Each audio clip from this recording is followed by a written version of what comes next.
In this video, we're going to discover the actual date of Jesus' birth.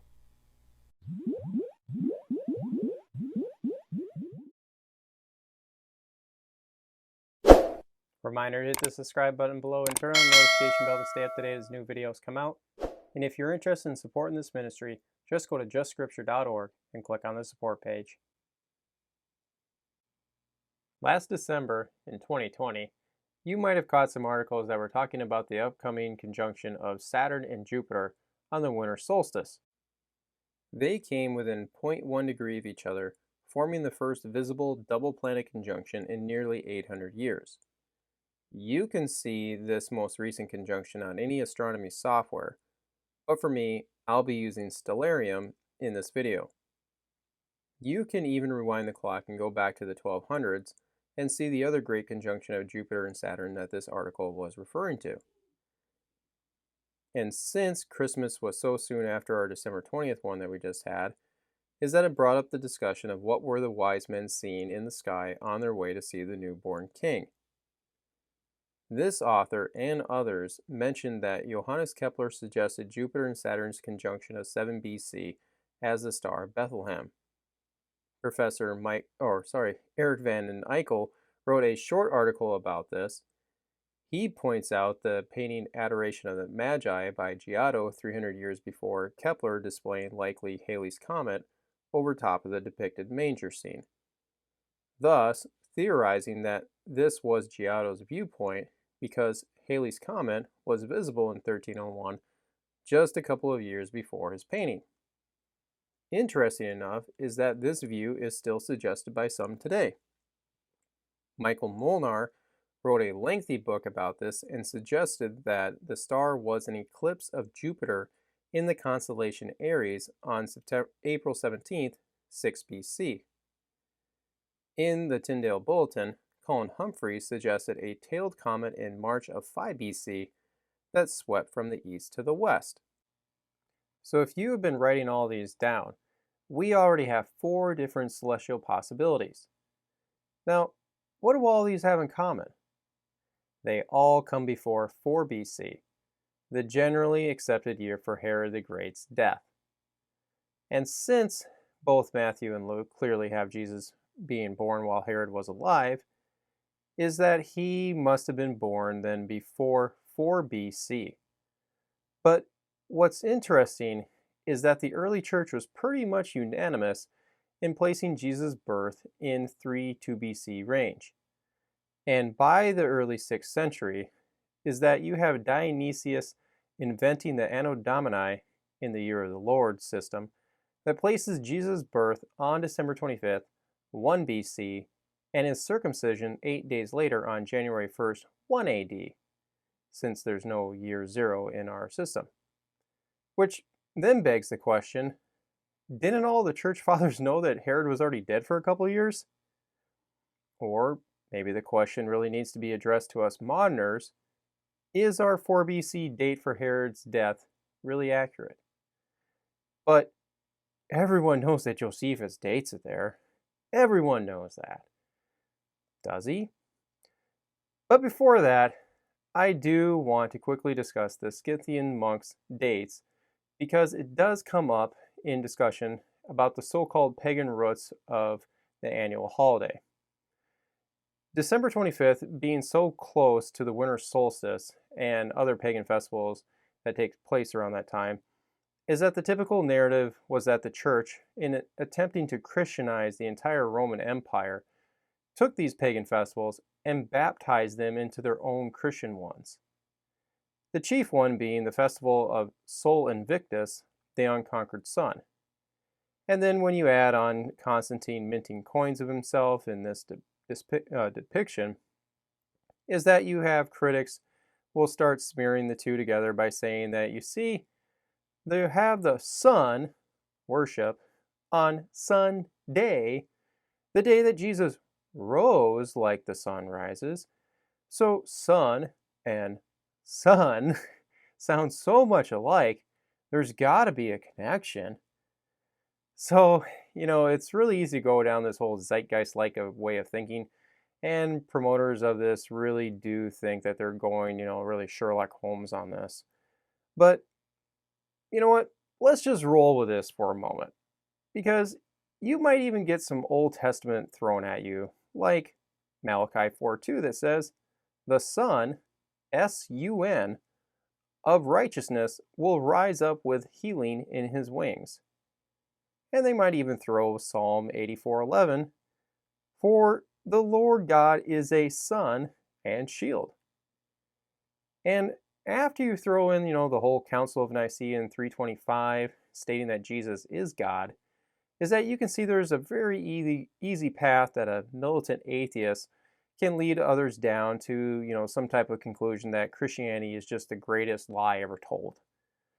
So when it comes to the December 25th debate, it's really a chicken or the egg kind of issue with which came first, the Christmas or Sol Invictus? And the answer is not Emperor Aurelian's inception of the pagan festival in 274.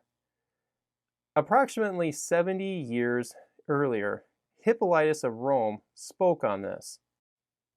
In his commentary on Daniel, he wrote, "For the first advent of our Lord in the flesh, when he was born in Bethlehem, was December 25th, Wednesday, while Augustus was in his 42nd year, but from Adam, 5,550 years."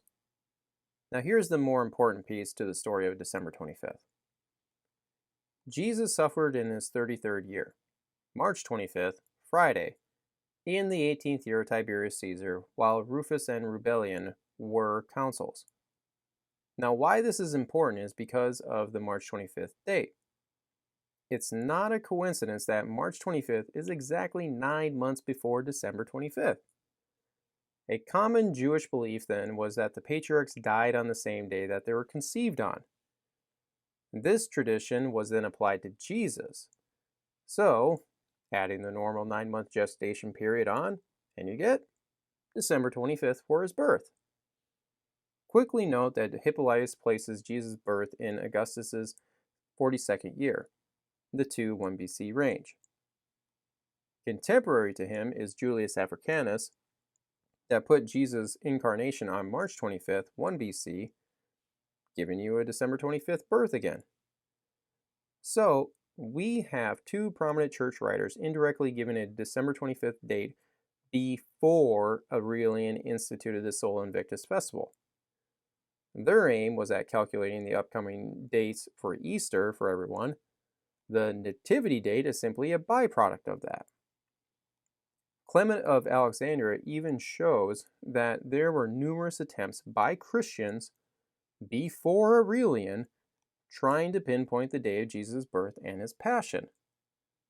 My two recommended books on this topic are Jack Finnegan's Handbook on Biblical Chronology and Thomas Talley's The Origins of the Liturgical Year. What you will walk away with is that Aurelian's institution was an attempt to undermine the Christian holiday. Simply stated, it was the emperor trying to paganize the Christians, not the other way around, because the empire was becoming more Christian and he hated it. And 10 years later, in 286, Emperor Diocletian began widespread Christian persecution in the East, which lasted till 311 when the Edict of Toleration was given by Emperor Galerius. 2 years later, the Edict of Milan, under Constantine, gave the freedom of religion throughout the empire. So, the massive, yet legal, persecution that namely Christians endured was finally abolished after 30 years. And anyone who tries to downplay this period are either really ignorant on the matter, or they do so because they have an agenda at hand. Take your pick. So you see, the famous monk had plenty of precedent to go from, and it had nothing to do with pagan festivals. Similarly, is that the Eastern Orthodox Church celebrates on January 6th, which is a 9-month difference from their calculated April 6, 7 dates of Easter. But the specific day can only be determined once we handle the year of Herod's death. You can see from the table that everyone in the early church put Jesus' birth after the generally accepted modern date of 4 BC. Many reference a regnal year of Emperor Augustus. Some have multiple syncs, which is nice because it shows that they were trying to be as specific as possible. The AUC column is referring to the year from the founding of Rome by Romulus.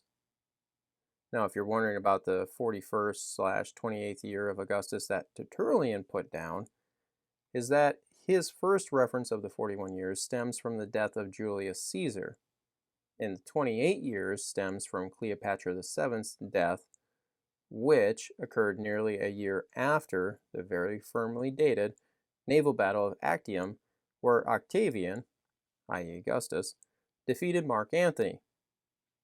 I do say firmly because this event is the most well attested to from the ancient Roman historians, and can be fairly firmly pinned down to September 2nd, 31 BC. Thus, Augustus's reign hinges on this date, and so do other Roman leaders in both directions, which overall gives us these general spans for the Julio-Claudian dynasty after Octavian was given the title of Augustus by the Senate on January 16th of 27 BC. In reference to these emperors, only Luke refers to any of them in the New Testament, and only Luke 3:1 attaches itself to a specific regnal year. And do take note that this reference is for John the Baptist, not Jesus. Now, before you go jumping the gun and simply adding 15 to 14 AD to make 29 AD, is that regnal years started and finished sometimes in the spring or sometimes in the fall. So there's overlap involved, and a 6-month shift in difference between those two is pretty big in chronology. In our 70 years of Babylonian captivity study, is that we had to map Cyrus's years from March to March with an accession counting method being used. This allowed for us to see that the 70th year overlapped part of Cyrus's second and third year.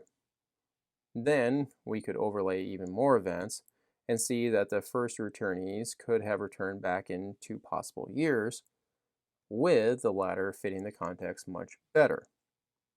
It's an illustrative example that regnal years need to be broken down into their month-to-month ranges in order to date events more properly, or at least more precise. But when it comes to figuring out what Luke meant by the 15th year, is that we will need to take in consideration both the front end and back end events to know which year he was zeroing in on.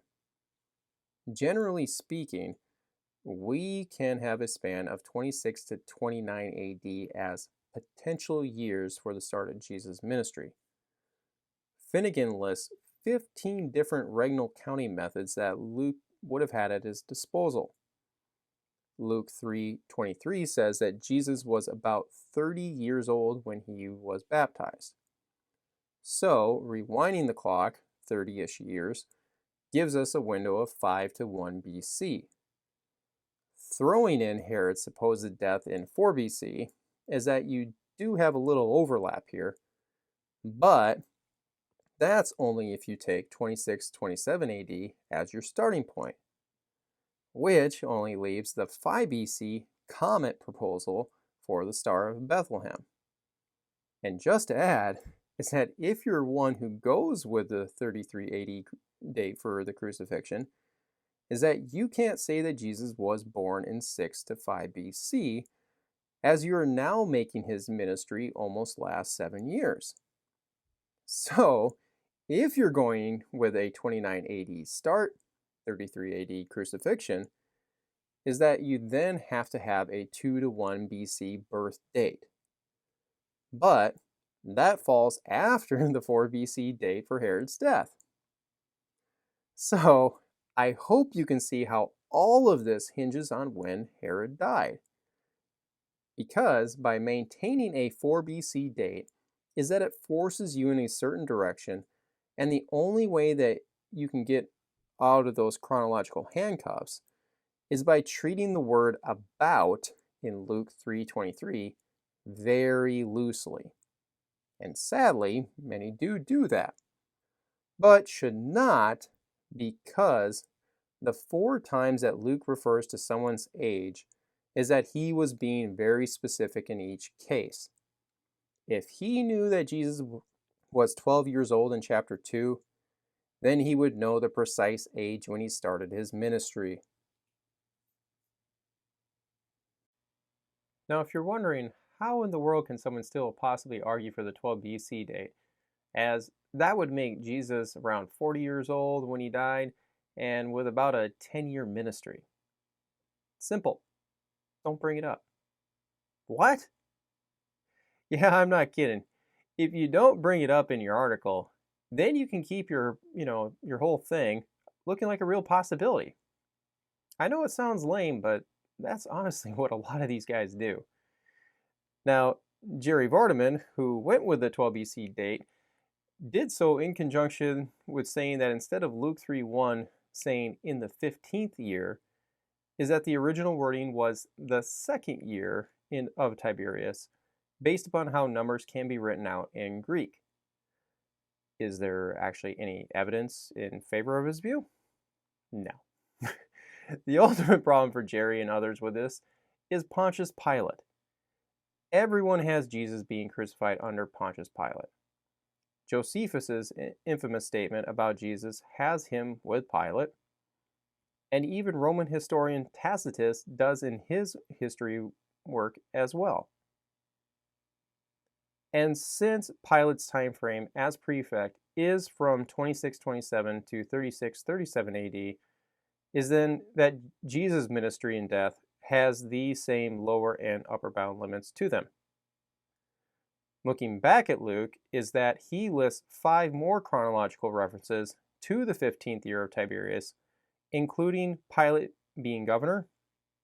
So he was being extremely specific as to what year John started his ministry in, and shortly thereafter, Jesus started his. Caiaphas's time as high priest lasted between 18 to 36 AD, which falls after Vardaman's 2nd year proposal. So it just really does fail in so many ways. The last-ditch effort is to refer to John 8:57, when some Jews were debating Jesus, and quite angrily, mind you, that they said that he wasn't even 50 years old at the time. So the angle here is to say that, 12 BC to 33 AD is roughly 45 years, and that fits into their statement quite well. And they might even throw in, something like Irenaeus' interpretation too. But I'm sorry, are you really going to give more weight to the ticked off Jews in the heat of the moment when debating Jesus about his pre-existence than Luke, the historian, who was intentionally zeroing in the reader to a specific starting year while saying that Jesus was nearly 30 at the time? So, let's just be done even considering this view once and for all. Now let's dive into Herod's death. Our only source is Josephus in his Wars and Antiquities works. In both accounts, they say that Herod lived 5 more days after he had Antipater, his son and heir, killed. So if anyone thinks that Matthew's massacre of the innocent in Bethlehem is not within Herod's sphere of evil, get real. Now Josephus said that Herod died 34 years after ordering Antigonus to be killed, and 37 years from him being declared king by Rome. And just a little bit before this, Josephus said that there was an eclipse of the moon. The special note here for us is that this is the only reference to an eclipse in all of Josephus's works. So, he was making it of importance because he tagged it with the event of Herod burning the brave men alive who ripped down the Roman eagle from the temple gate. Now, after Herod's grand funeral, Josephus mentions that the Passover was nearing as well. This helps us as Herod's death occurred sometime between Josephus's one and only ever mentioned eclipse and the annual spring Passover. This then begs the question of when did those two events occur in the middle? Because the natural next step would, and will be, is to find their dates, then add 34 and 37 on and see where we land. But before that is that we can generate a grid of eclipses from NASA's generator. You can see that I selected Jerusalem in the search. You can pick anywhere you like in the world, but this will give us what they would have been seeing at their given time of day. Astronomical dating uses year 0, whereas our calendar does not have 0 AD, so you have to subtract 1 to obtain your BC date. Now, here are all the eclipses from 10 BC to 5 AD, including if they were a partial or total eclipse. So, if you're going with a 4 BC date for Herod's death, is that then you are saying that March 13th's partial eclipse was the one that Josephus was referring to. Simplifying this down is that you can see the eclipses on the left and the converted dates of the 15th of Nisan, i.e. Passover, in the Gregorian dates on the right.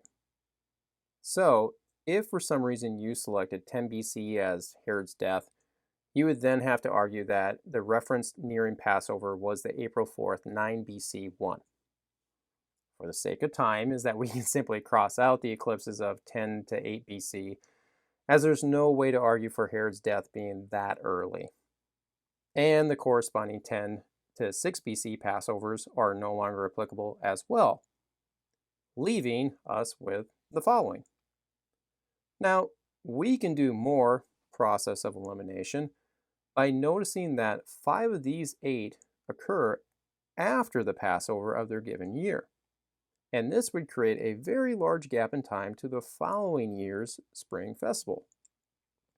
Why those are eliminated is because Josephus mentions that Archelaus brought in the troops to quell any uprising, because the people were still very mad about Herod executing Matthias and the others who tore down the eagle.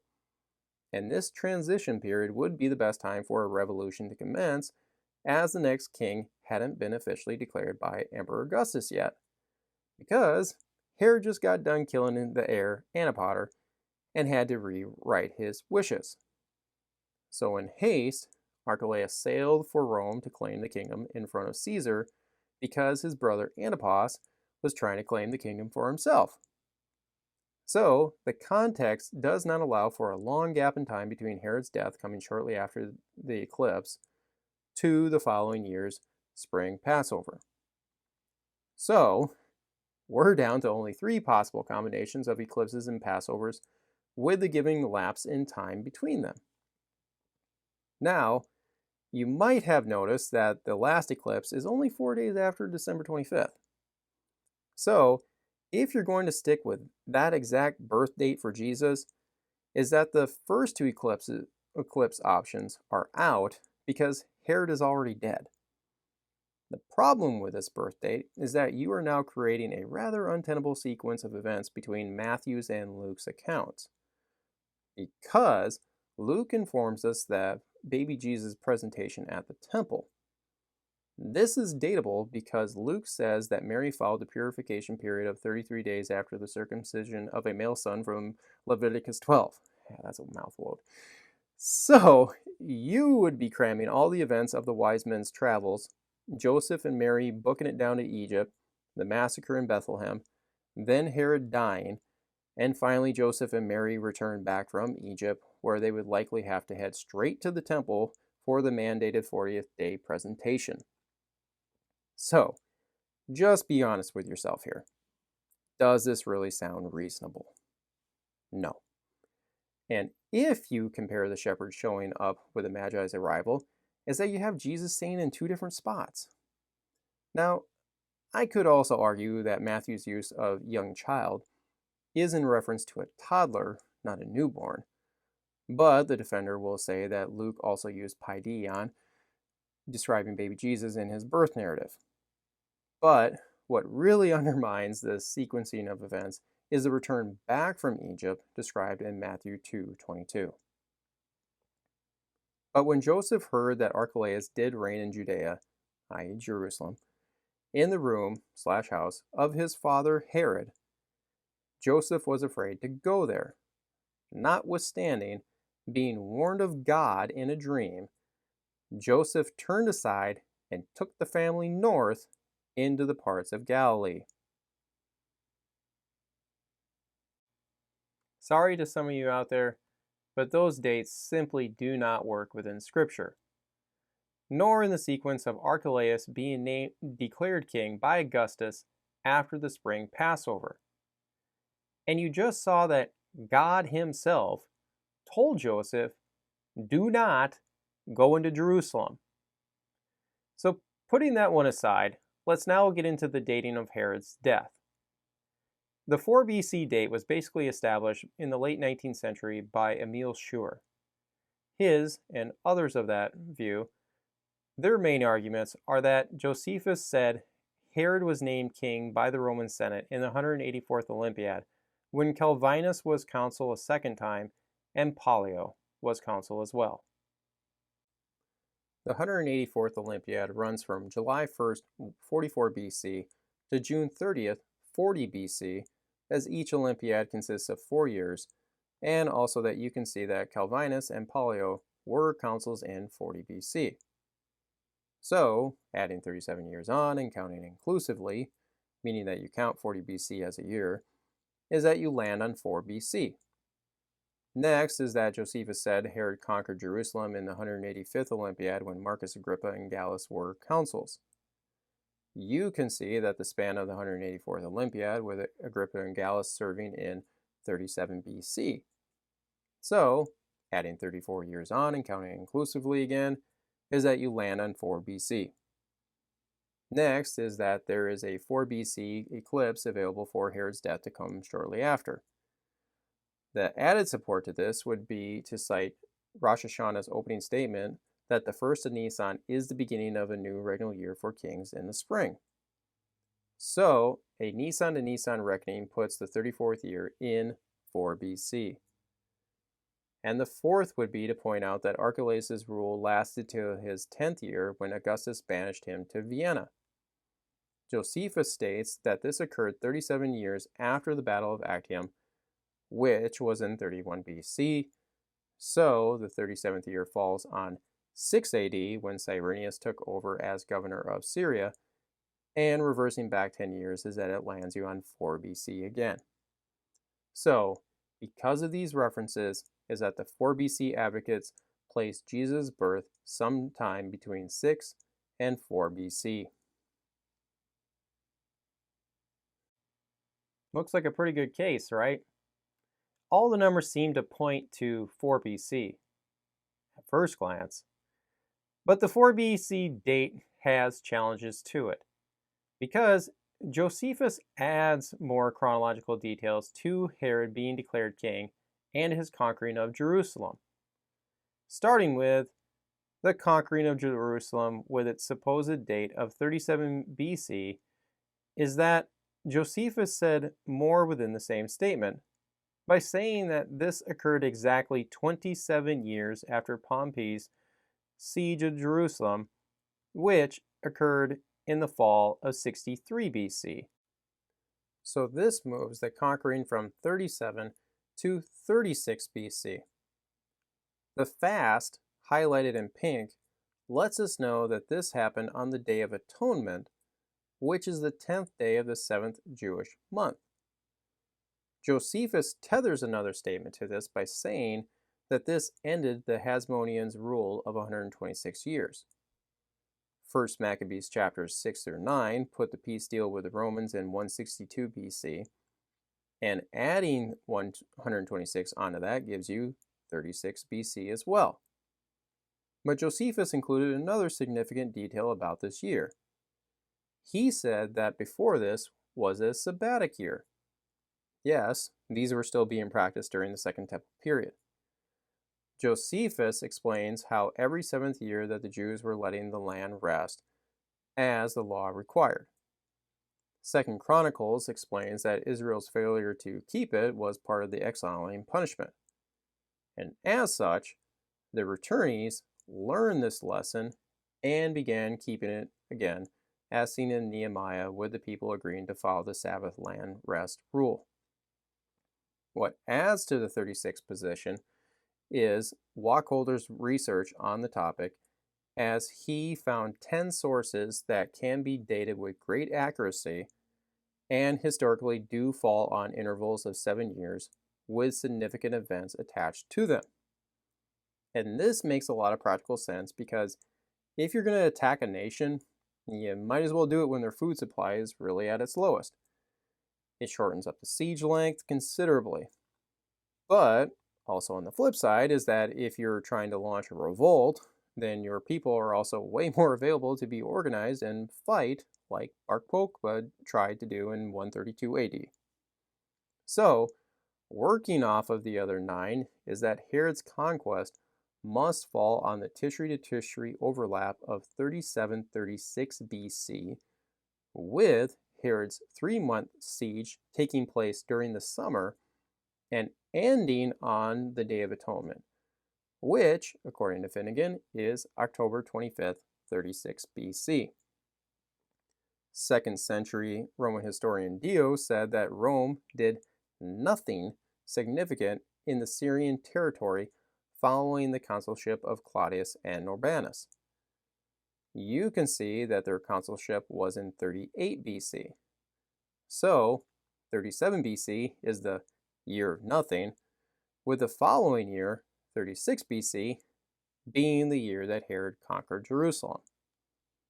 So, Herod's first regnal year over Jerusalem didn't start until Nisan of 35 BC. That places his 34th year occurring from the spring of 2 BC to the spring of 1 BC, which the January 10th 1 BC eclipse falls within, but does not allow for the December 29th 1 BC eclipse, as it falls 9 months after this window, and likewise puts the March 13th 4 BC eclipse way before it. In regards to Herod being named king by the Roman Senate, is that Josephus tethers his naming to Titus's destruction of Jerusalem with a 107-year time frame. With the destruction occurring very firmly in 70 AD, and then reversing back, is that it places the Senate's naming in 38 BC. That connects with Josephus saying that the conquering was in the 3rd year of Herod being made king. And one more tethering statement that puts the 40 BC view to rest is that Josephus says that the Battle of Actium occurred in Herod's 7th year, which lands you on 38 BC for the start of his Roman regnal years, and thus puts his death in 1 BC. Another drive-by point is that when he was about to die, Josephus says that he was nearly 70 years old. Why this is a really precise number is that it takes us back to his first position as governor of Galilee. Josephus says that Antipater, Herod's dad, made himself procurator of Judea in the 9th year of Hyrcanus II being the high priest, after Pompey's siege of Jerusalem and being restored back in the high priest position. Adding 8 full years onto this is that it lands you on 55-54 BC. Then, after Caesar sailed back to Rome, is that Antipater made Herod governor of Galilee at just 15 years old, with the included statement that he was very young. Now, since Herod was 15 in 55 BC, is that this makes his 70th or his birth year in 7069 BC. Thus, adding on the nearly 70 years is that it puts you on 1 BC, not 4 BC. So Herod's death needs to be moved to 1 BC in all the history books, with the celestial events of 7, 6, and 5 BC being eliminated from contention, and recognize that the early church's tradition of 3-2 BC year was and still is the most accurate time frame for Jesus' birth. Now, I'm sure there's going to be some that say out there, I don't get to rewrite history. First, you clearly saw that I was simply letting Josephus speak for himself, along with corroborating sources. Next, if you're wondering about Archelaus's 4 BC to 6 AD timeframe, in that it somehow blocks Herod's death going past 4 BC, is that is simply not so, as they were described being co-regents with one another. Archelaus didn't have the same authority as Herod, but Josephus says that Archelaus had long been exercising royal authority before Herod died. You also see Antipater appealing to Herod to spare his life in front of Augustus, as he had already made him king. So, co-regency easily accounts for Archelaus' 4 BC start. And there are plenty of other places in Josephus that demonstrates this as well. The most likely counter to this is that upon Herod's death, Augustus carried out the splitting up of the kingdom amongst Herod's remaining sons. Philip the Tetrarch, who we saw listed in Luke 3:1, has his death and reign recorded by Josephus, saying that he died in the 20th year of Tiberius, and that he reigned as Tetrarch for 37 years. The 20th year being 34 AD, while using the Julian system, and reversing back from this takes you to 4 BC. So it seems like this limits Herod's death to 4 BC. However, David Byer took up the issue and dug through all the available manuscripts and copies in the British Museum and the Library of Congress to see what was actually recorded. Finnegan writes, David Byer reported to the Society of Biblical Literature his personal examination in the British Museum of 46 editions of Josephus's Antiquities published before 1700 AD, among which 27, all but 3 published before 1544, read the 22nd year of Tiberius, while not a single edition published prior to 1544 read the 20th year of Tiberius. Likewise, in the Library of Congress, 5 more editions read the 22nd year, while none prior to 1544 records the 20th year. It was also found that the oldest versions of the text give variant length of the reign for Philip of 32 and 36 years. But if we allow for a full 37-year reign, then the 22nd year of Tiberius, 35-36 AD, that this points to 1 BC as the year of the death of Herod. This is therefore the date which is accepted in this present book. Now, if you're wanting to dig into this a little bit more, is that Steinman and Young wrote recently on how Herod's sons also antedated their reigns intentionally to legitimize their authority over the territory. This was not an uncommon practice to have done. Which brings up the next point. I'm not making this stuff up. There are numerous scholars who have and are addressing this crucial period in Roman, Judean, and New Testament history. But I'm sure someone will say, well, what about Josephus' reference to the Olympiads and consulships? Simple. He was wrong. Steinman points out 3 reasons why. Starting with that Calvinus and Pollio were not appointed consuls until October 2nd of 40 BC. This places their consulship more properly in the first year of the 185th Olympiad, not the end of the 184th.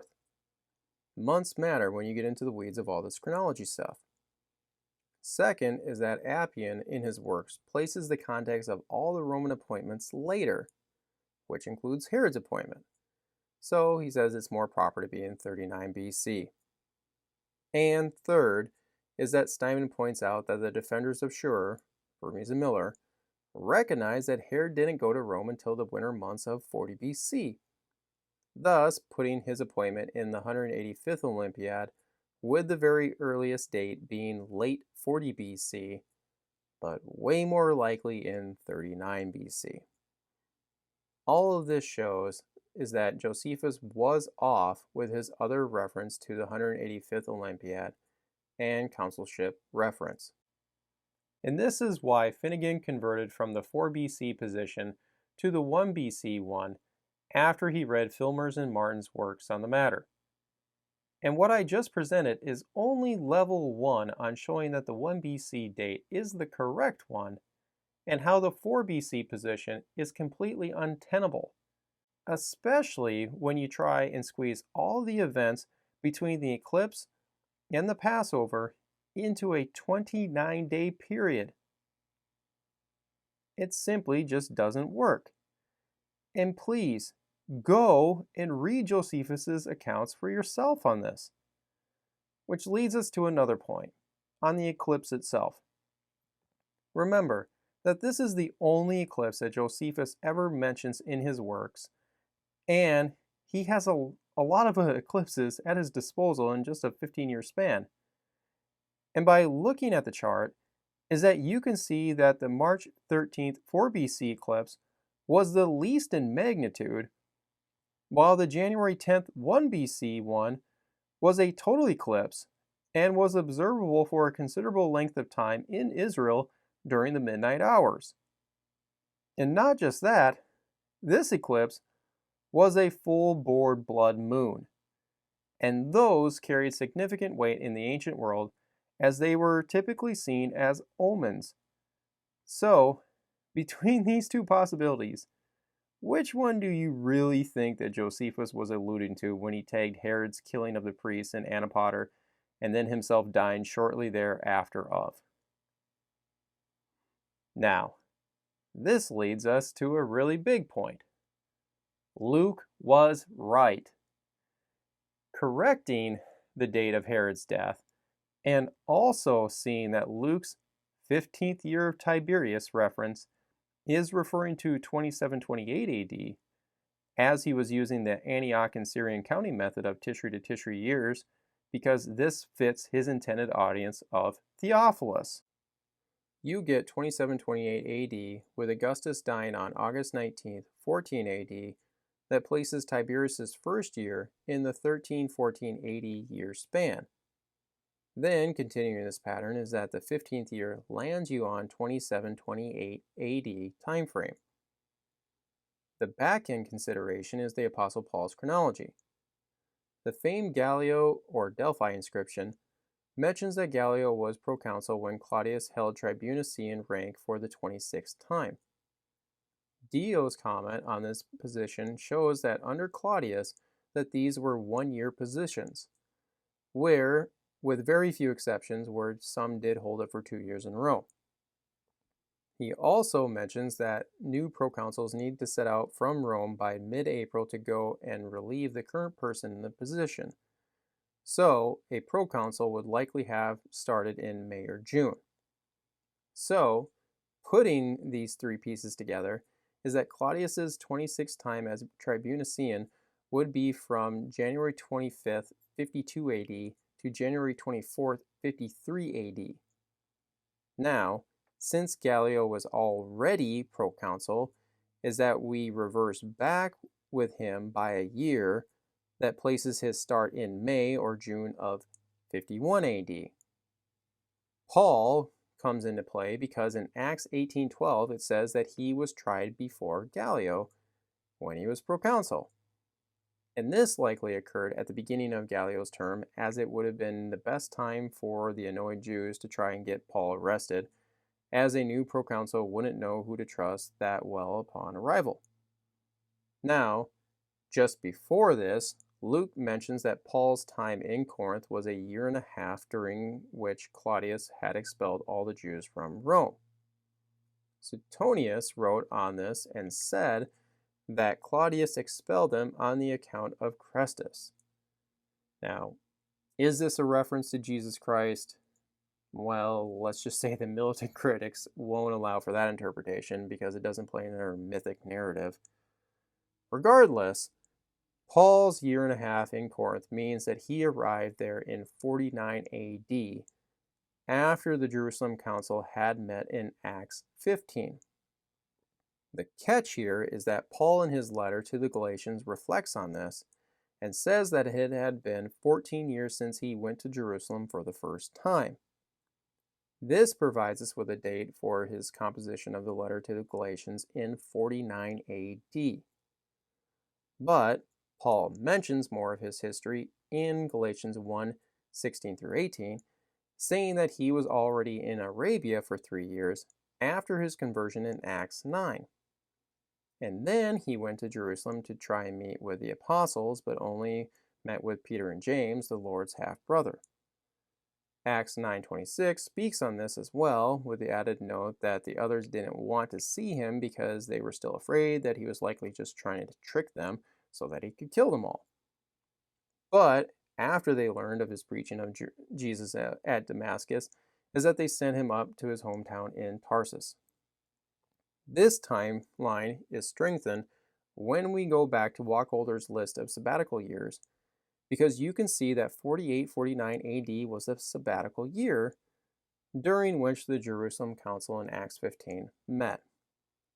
What needs to be understood is that the sabbatical years left many Jews incredibly poor, which is why Paul asked the Galatians for financial support for the poor back in Jerusalem. You see him asking for the same type of request to the Corinthians and Romans at the end of his third missional journey in the 55-56 sabbatical year.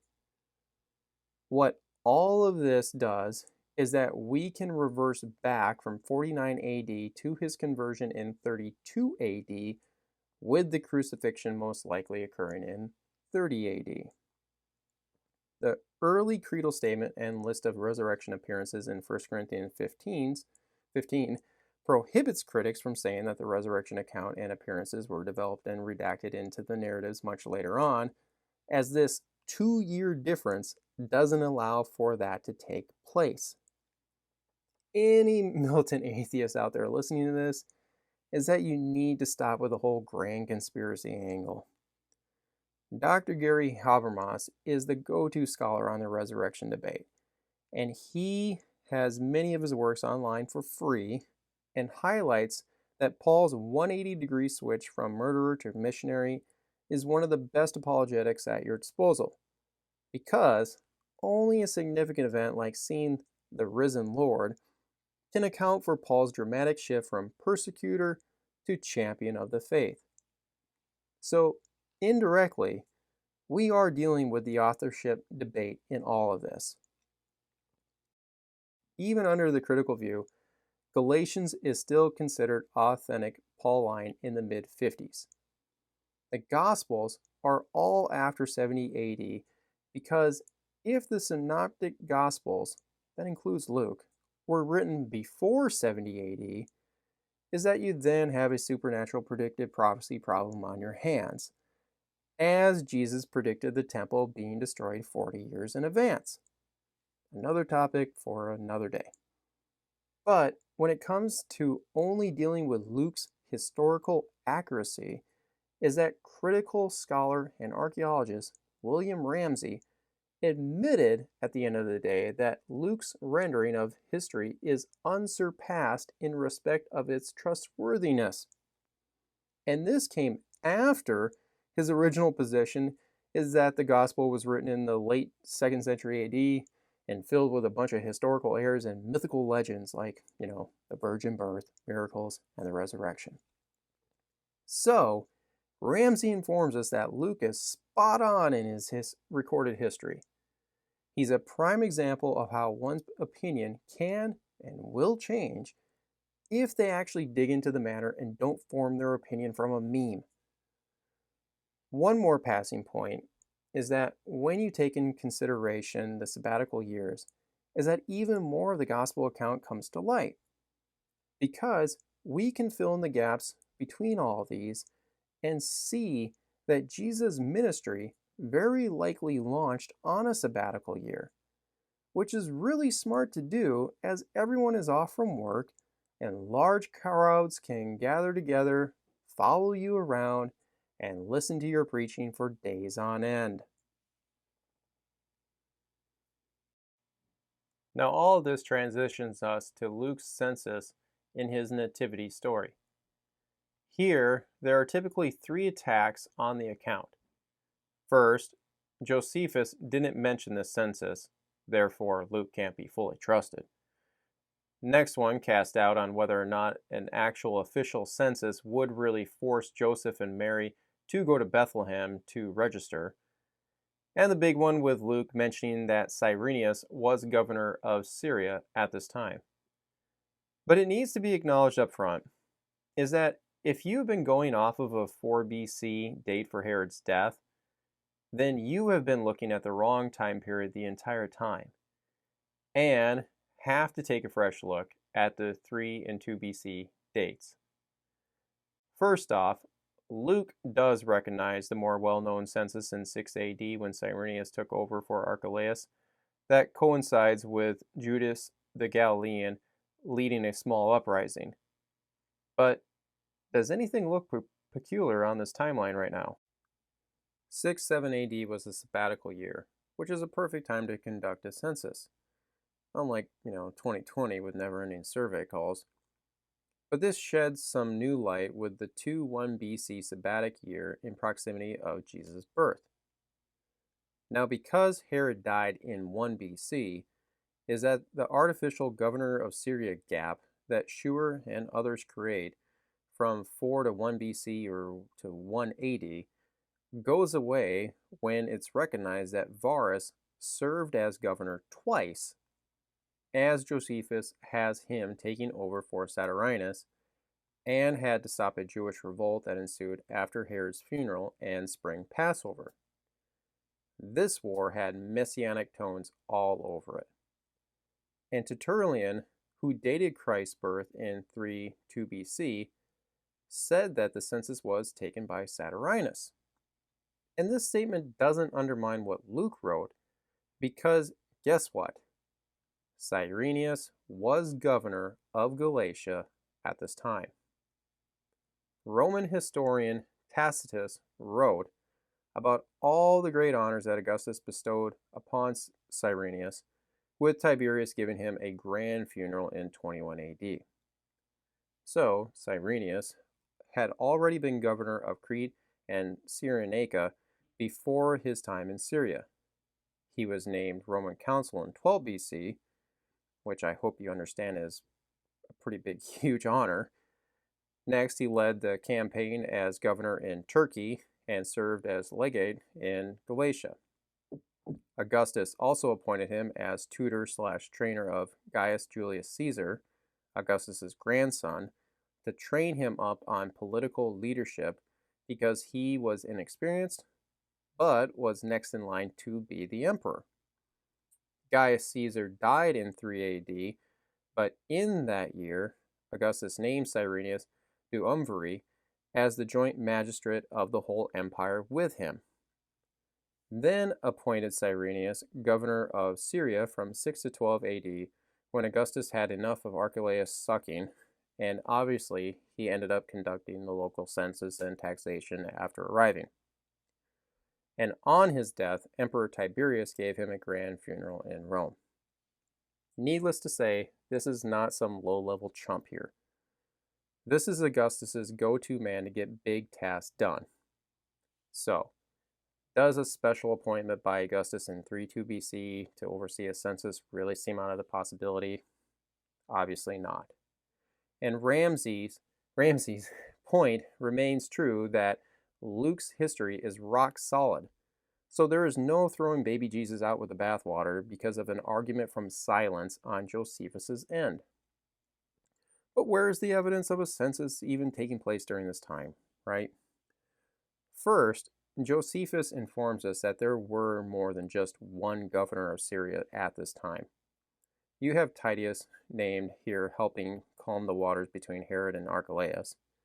Then also a man named Volumnius at the same time of Saturninus. And Josephus continued to speak of multiple governors of Syria ruling at the same time while Herod was still alive. Writing about the same time as Tacitus is Justin Martyr, who wrote his first apology, an apologetic work in some respects, and said that Jesus was born when Cyrenius became the first procurator of Judea and could be found in the Roman tax records of that time. The catch here is that Justin was writing directly to Emperor Pius and the entire Roman government because he was more or less begging them to stop the persecution of Christians. So, he was telling them that the proof of his claims about Jesus was to go check their very own records. You don't do that unless it really occurred.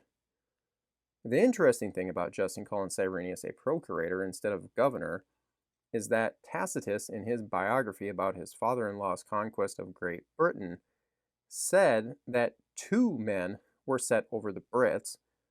One was a lieutenant and the other was a procurator. The procurator's job was to handle governing the local properties, like with taxation and taking enrollments. But the neat thing is that Tacitus also called them governors. So, a procurator held the same authority as a governor of a Roman province. But still, where's the 32 BC census proof, right? How about right from Augustus himself? In his autobiography, he talked about how great he was. That included his conducting of 3 censuses in 28 BC, 8 BC, and 14 AD, where the people were registered, and that vows, or you could really say oaths, to him as emperor were to be made by the councils and priests every 5th year. 5th year from the 8 BC census is 3 BC. But look what he adds to this. Moreover, all the citizens, both individual and by their towns, of one accord repeatedly made supplication at all the gods' couches for my health. This matches exactly the description of what Luke said about Augustus' order in 2:1. Augustus also mentioned how he made Cyrenius consul in 12 BC, which was the same year that he was bestowed with the title of Pontifex Maximus. Then, in 2 BC, he instituted the Games of Mars that were played in the Circus Maximus, the Roman Forum, and the amphitheater, and finished building the Temple of Mars. So, you should be thinking Mardi Gras and the World Cup final on roids here. As he was explaining all of this, is that Augustus recounted the Battle of Actium, and that he had all the provinces swear an oath of allegiance to him. Whereupon, in 27 BC, he received the title Augustus from the Senate and the citizens. Recall that Augustus held a census prior to the Roman Senate honoring him with this divine-like title. The note here for us is the order in which this occurred, because the very last thing that he recounted is how in 2 BC he was given the new title Father of the Fatherland, and it was given to him by the whole Roman people. That includes the provinces. The official bestowing of this new title on him took place on February 5th, 2 BC, so the regular people's oath would have been done before this in 3 BC. 2 BC also marked the Silver Jubilee, or 25th year, of Augustus's rule as emperor, and was also the 750th anniversary of the founding of Rome. This provides us with the reasoning why Augustus was throwing the biggest festival Rome had ever had. But, where's the 3 BC whole Roman world oath mandate, right?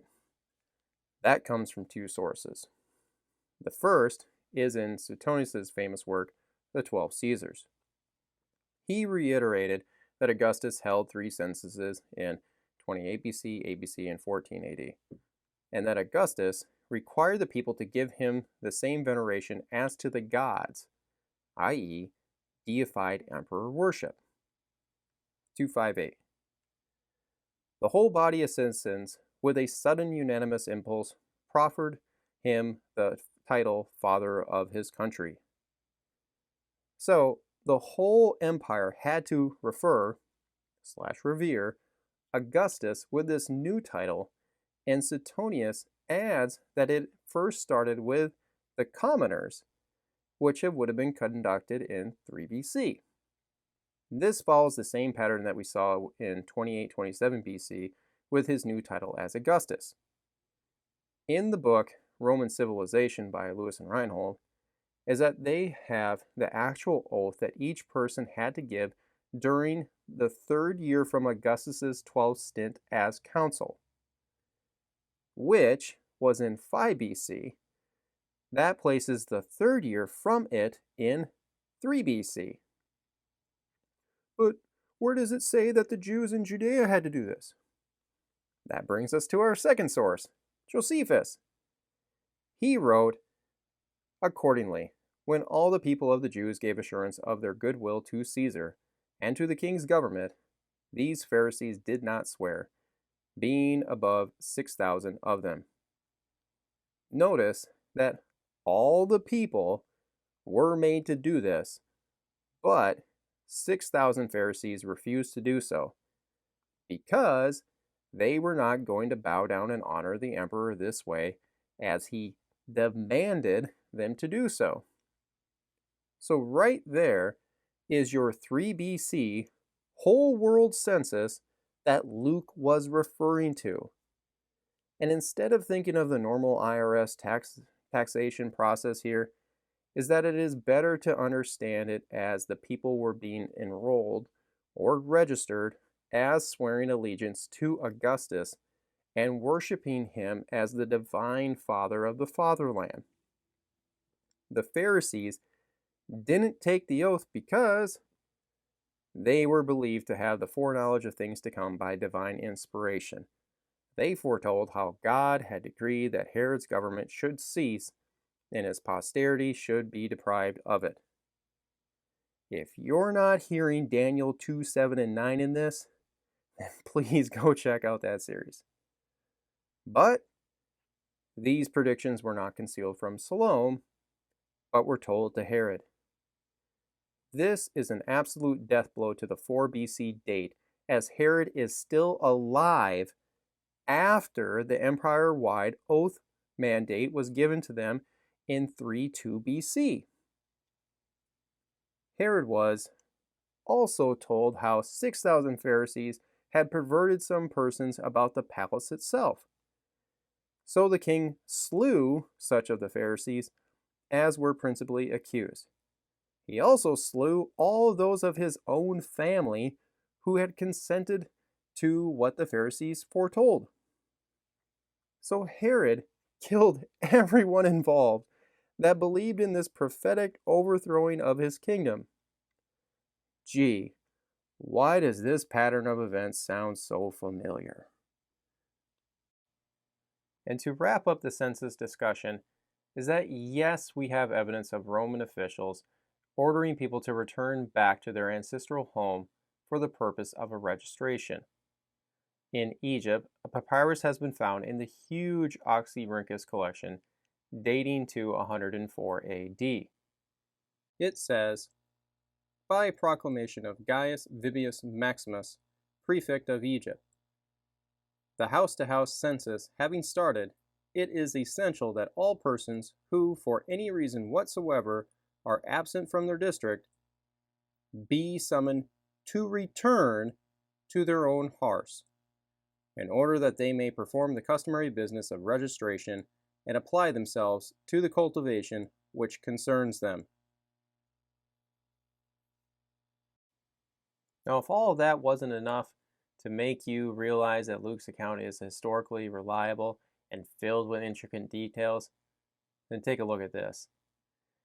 With 27-28 AD being the year when Jesus started his ministry, is that we can get a really good idea when Jesus was born in 3 BC from Luke's opening chapters.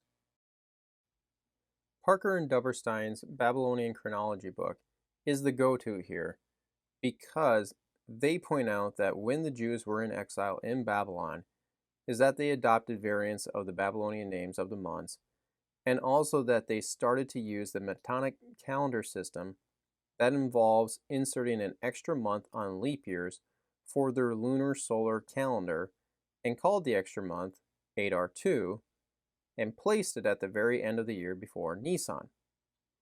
They say astronomically that Nisan 1, 28 AD, fell on April 15th.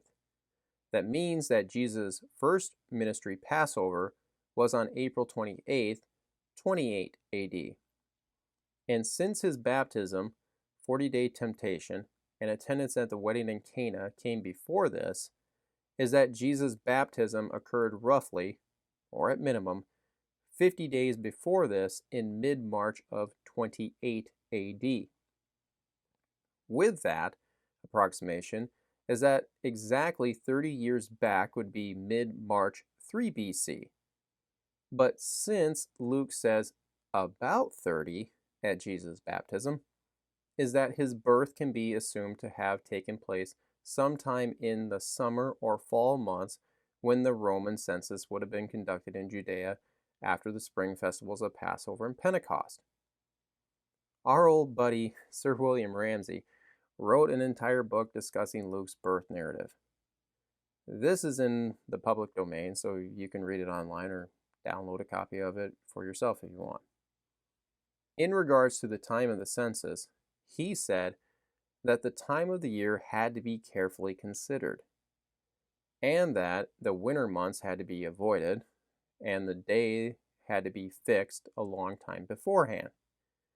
He sees in the text that Joseph and Mary's journey to Bethlehem was right about the time when Jesus' birth was about to take place, and also that the spring agricultural season should be avoided as well. So, his conclusion was that the census had to be taken sometime between August and October. But Luke even narrowed it down more with his description of John the Baptist's birth. In the 6th month of Elizabeth's pregnancy, John's mom, is that Gabriel's announcement to Mary took place. Gabriel told Mary that her virgin birth is possible because of God, and informed her that her very old cousin Elizabeth is in her 6th month right now because of God as well. Mary went immediately to Elizabeth's, and then from Elizabeth's statement is that we know that in her 6th month was when Mary became pregnant with Jesus. Mary stayed with Elizabeth for about 3 months, right up until the time that she was due with John. So, our timeline is as such between Elizabeth's and Mary's pregnancies. Luke 1:5 starts the story about Gabriel telling Zacharias that he and Elizabeth will have a son in their old age. What this shows is that from Zacharias' announcement to Jesus' birth covers a 15 to 16 month period. So, if Jesus' birth was in 3 BC, then the announcement to Zacharias occurred in 4 BC. Now that's the easy part. Because if you're still wondering, well, where's the chronological syncing like in Luke 3:1, is that in 1:5, we have the obvious one with, Herod the Great still being alive. But there's actually a second one. And that one is in reference to Zacharias being of the course of Abijah. And that he was on shift burning incense in the temple when Gabriel appeared to him. This and other courses for temple support duty was established by King David. He did this for the tabernacle duty and military by setting up divisions to make everything function a little more smoothly. 1 Chronicles 24 breaks down the divisions along with their ordering that was determined by casting of lots. That set this rotation of 24 different courses, with the 8th one being Abijah's group that Zacharias falls into. 2 Chronicles and 2 Kings tells us that these courses were 1-week shifts, starting on a Sabbath and finishing on the next Sabbath. Josephus basically copies this with some additional comments and even mentions that the Maccabean family was part of the first course. Now, since these were 1-week shifts, is that 2 cycles of duty would be completed in a given year, as this totals up to 48 weeks. But this leaves 3 weeks off of a normal lunar year and 7 off of a leap year where they inserted Adar-2. The Jews had to keep the Passover in the spring in order to wave the first fruits during the festival of unleavened bread. So the intercalary insertion prevents the eventual drifting back of holidays into earlier months. If you ever looked at a Muslim calendar, you'll always see Ramadan kind of shifting around because they stick to a straight lunar calendar of 12 months, 30 days. So it's 360 compared to 365. There's always this drift going on. 2 Chronicles 5 describes how all 24 courses were present to help out with the duties during the 3 major festivals because the whole nation would be gathered in Jerusalem for them. So 3 Sabbaths on a given year had all of the courses working at the same time. And this is essentially hits the pause button on the rotation. So between the 2 cycles and 3 festivals is that you now have 51 total weeks accounted for. But at this point in the topic is where all the ifs come in. Because 51 weeks goes over into the next normal lunar year by 3 days. So to say that Yo-Ya Reeves always got to start his shifts at the beginning of Nisan and Tishri causes the last course, Ma'azia, to get shortchanged in a normal lunar year. But one also has to consider what possibly happened during the leap years with Adar 2 being thrown in on average 7 times in a 17-year period. Who got those shifts? Because of these unspecified situations is that some will say that the courses just ran continuously versus restarting all over with Yo-Ya Reeves' course getting always the first slot in Nisan and Tishri. So, where those and the festivals fell rotated through the 19-year Metonic cycle. A possible support to this is that the Seder Olam said that Yo-Ya Reeves' shift was on duty when the Second Temple was destroyed on August 4th, 70 AD, just a handful of weeks before Tishri 1 of that year. This would be proof that the courses were running continuously instead of starting all over the time on Nisan and Tishri. Ultimately, though, our problem is that this is the only recorded instance with a course being described working in a specific month and year that we have at our disposal. So that means that there is nothing to substantiate this either, or any other view for that matter. And keep in mind that this is coming from the same author who reduced the Persian Empire down to only 52 years with only 4 kings to make his Daniel 70 weeks view look correct. So, how much weight can you give him about Yo-Ya Reeves' course being on duty during the destruction? I wouldn't say a whole lot. But in chapter 2 of Martin's The Star That Astonished the World book, that is also free on askelm.com, is that he points out that Luke 6:1 in the KJV, referring to a second Sabbath after the first, or simply said, the second first Sabbath. This could be Luke referencing Tishri's first Sabbath that would be starting the second cycle of courses in the given year. And to keep adding to that train of thought is that Acts 13:42 references the next Sabbath. But what it could be really read as is the between Sabbath. That would be in reference to the festival Sabbaths that pause the course's rotation of temple duty. This follows the same Lukan use in the 4 other spots in his Gospel and Acts. So, if we are working from Luke alone, is that Yo-Ya Reeves' course got to take the first slot every year on Nisan and Tishri with the festival week Sabbaths, pausing the rotation until the following Sabbath after the festival was conducted. That then means that we could do some pinpointing with the announcement to Zacharias starting in Nisan of 4 BC. Parker and Duberstein show that Thursday, March 29th, was Nisan 1. So, Yo-Ya Reeves' course would have been March 24 through 31. Then, Yidaya the following week, with Harim starting on April 7th, but the festival interrupts his cycle with all the courses being present for the Passover week. Then Harim finishes his course on April 21st, the following Sabbath. Then we can smoothly go to the course of Abijah, when Zacharias was on duty May 19 through 26. And do note that Luke says that he finished out the whole week even after Gabriel muted him. So, taking May 26 as the earliest date for John's conception is that this places his birth in March 3 BC, just like we found working from Jesus' baptism backwards, thus placing Jesus' birth in September to early October range of that year.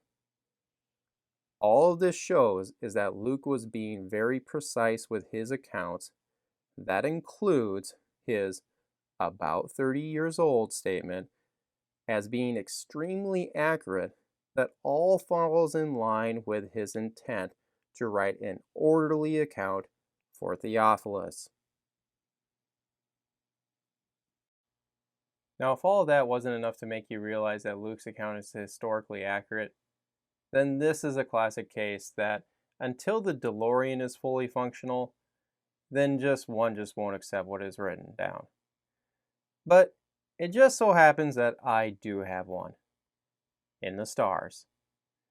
Right up front, we need to recognize, and maybe for some to accept, that what Matthew records the Magi seeing is a natural phenomenon, not a supernatural manifestation of God's glory like in a cloud that you see occurring in the Old Testament and sometimes in the New.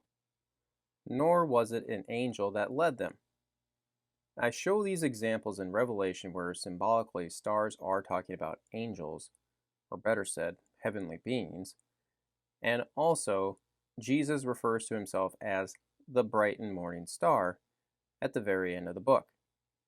So it's not very hard to present these verses in a way where one could say that this was much like the angel of Yahweh who led the Israelites out of Egypt. The main problem with that is that he has already been born on earth. And the wise men refer to the star as his, meaning that it represents his kingship. These magi were very well known throughout the ancient world and carried a lot of weight. Herodotus, in his famous Histories book, said that the magi came from one of the 6 Median tribes.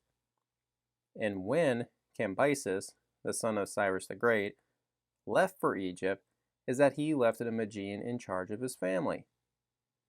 The famous Greek philosopher Democritus, as written by Diogenes Laertius, that he learned theology and astronomy from Magians. Strabo wrote that the Magi were living in Babylon and mainly were devoted to the study of astronomy, being composed of several astronomer groups. Strabo said earlier in his works that the Magi were even appointed as Parthian kings.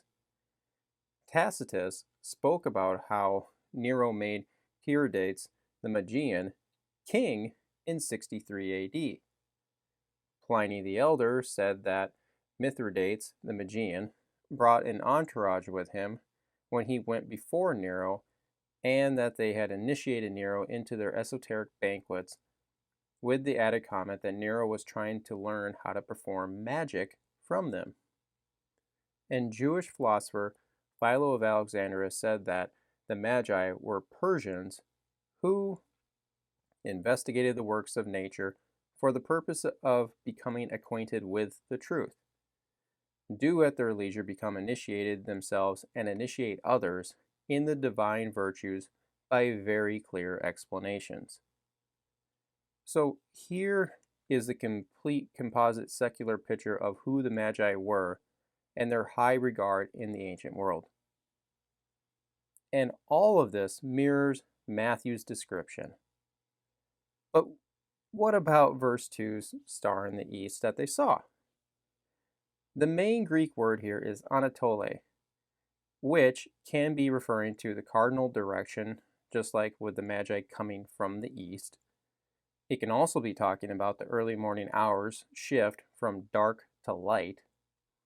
Interesting that Zechariah refers to the unborn Messiah as Anatole from on high in his prophecy. But it can also be referring to the celestial rising of stars and planets in the east. The most preferred lexicon today is BDAG, because of the four authors' last names, has as its first entry on Anatole that verse 2 deals with rising because of the preposition and the article, in contrast to verse 1 about the Magi's geographical journey. So verse 2 is speaking about an astronomical rising. Now, if that was confusing, what they more simply meant was, if Matthew wanted verse 2 to be speaking about geographic location, then Matthew would have wrote it in the same manner that he did in verse 1. Contemporary to Matthew was Philo, who used Anatello when describing celestial objects rising, which is why more modern versions will say rose or rising of the star that the Magi saw. I like the NSRV wording by saying that the Magi observed its rising, which is exactly what astronomers do. And all of this fits as Herod was probing them about when exactly they saw the star appear at its rising. Knowing that these astronomers were looking at a natural celestial event begs the question of, why did whatever they saw trigger in them that that's the sign for that Messianic King of the Jews was now born? Or maybe better worded, where did they even learn such a thing? Because they are pagans after all. Well, by looking at the secular description of the Magi, is that you can see that they are Babylonian and Medo-Persian rooted. In the time that they would have encountered and been interacting with Jews on a continuous basis was during the Babylonian exile period. But when Cyrus led all of those in captivity to freely return to their homeland, is that just over 50,000 Jews actually did go back. This is most likely a very small percent of the total population, like say 10%. So a high majority of the Jews remained in the Babylonian Persian territory and would have been easily still continued to interact with the Magi for the subsequent centuries. But where, or from whom, would have they learned about the Jewish Messiah can only be found in one book in the Old Testament, and that is Daniel.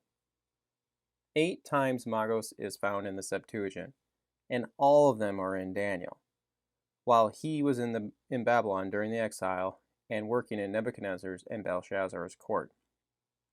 Oh wow, the critics aren't going to like this, as it only points towards early authorship.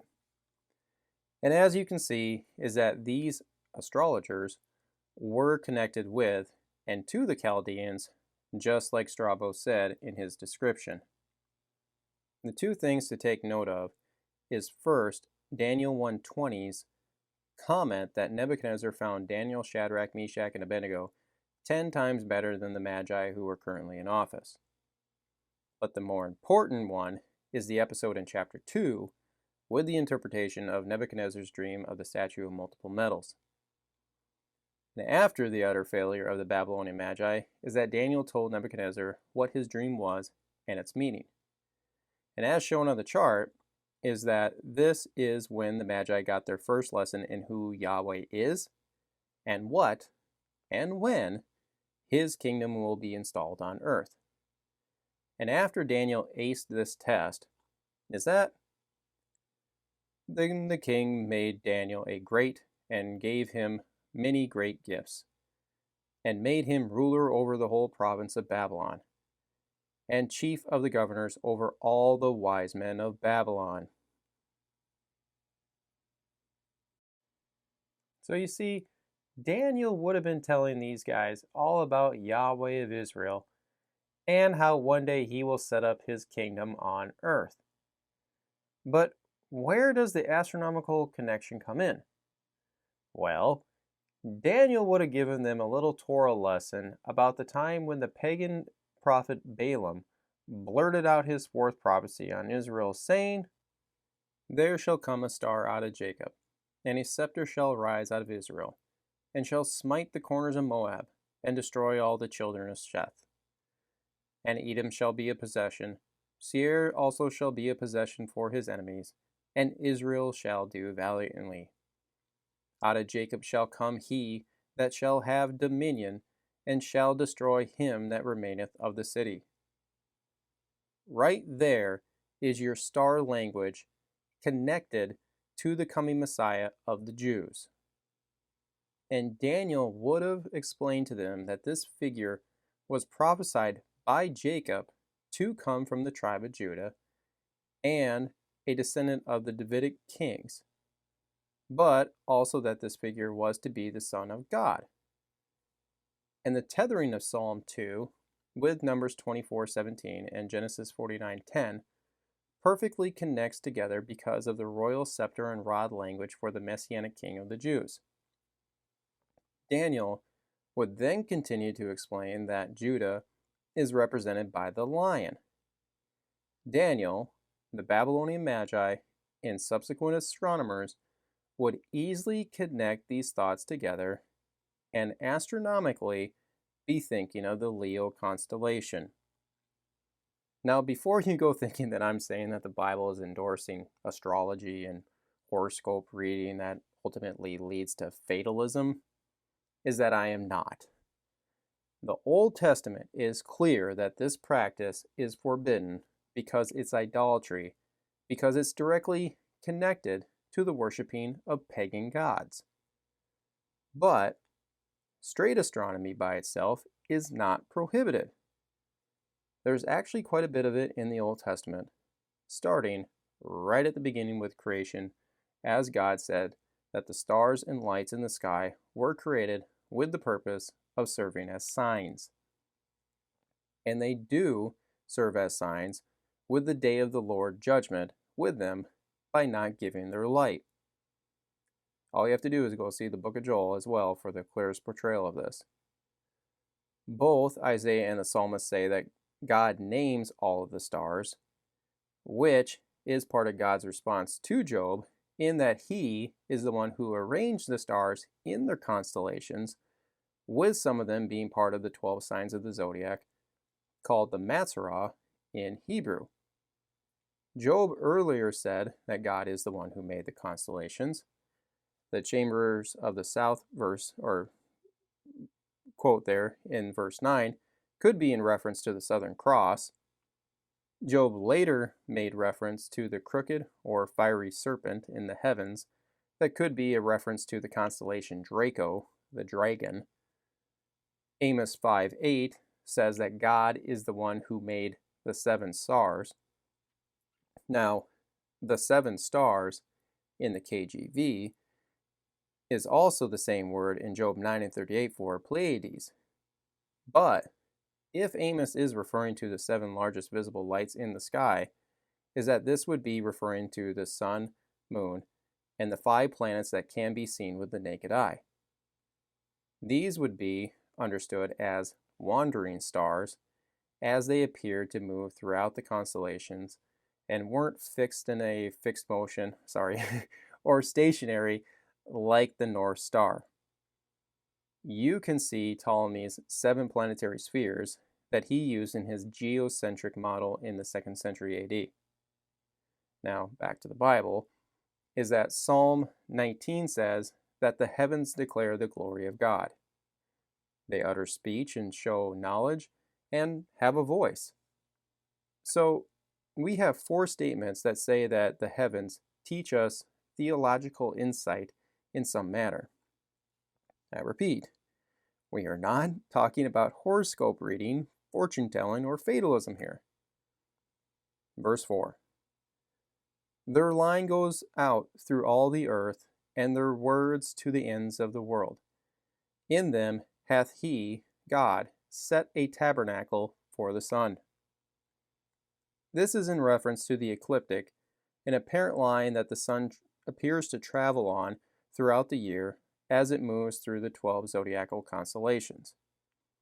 Each month, the sun appears within a given constellation, as each zodiacal sign is given 30 degrees, but the ancients saw this as the sun covering it or clothing it.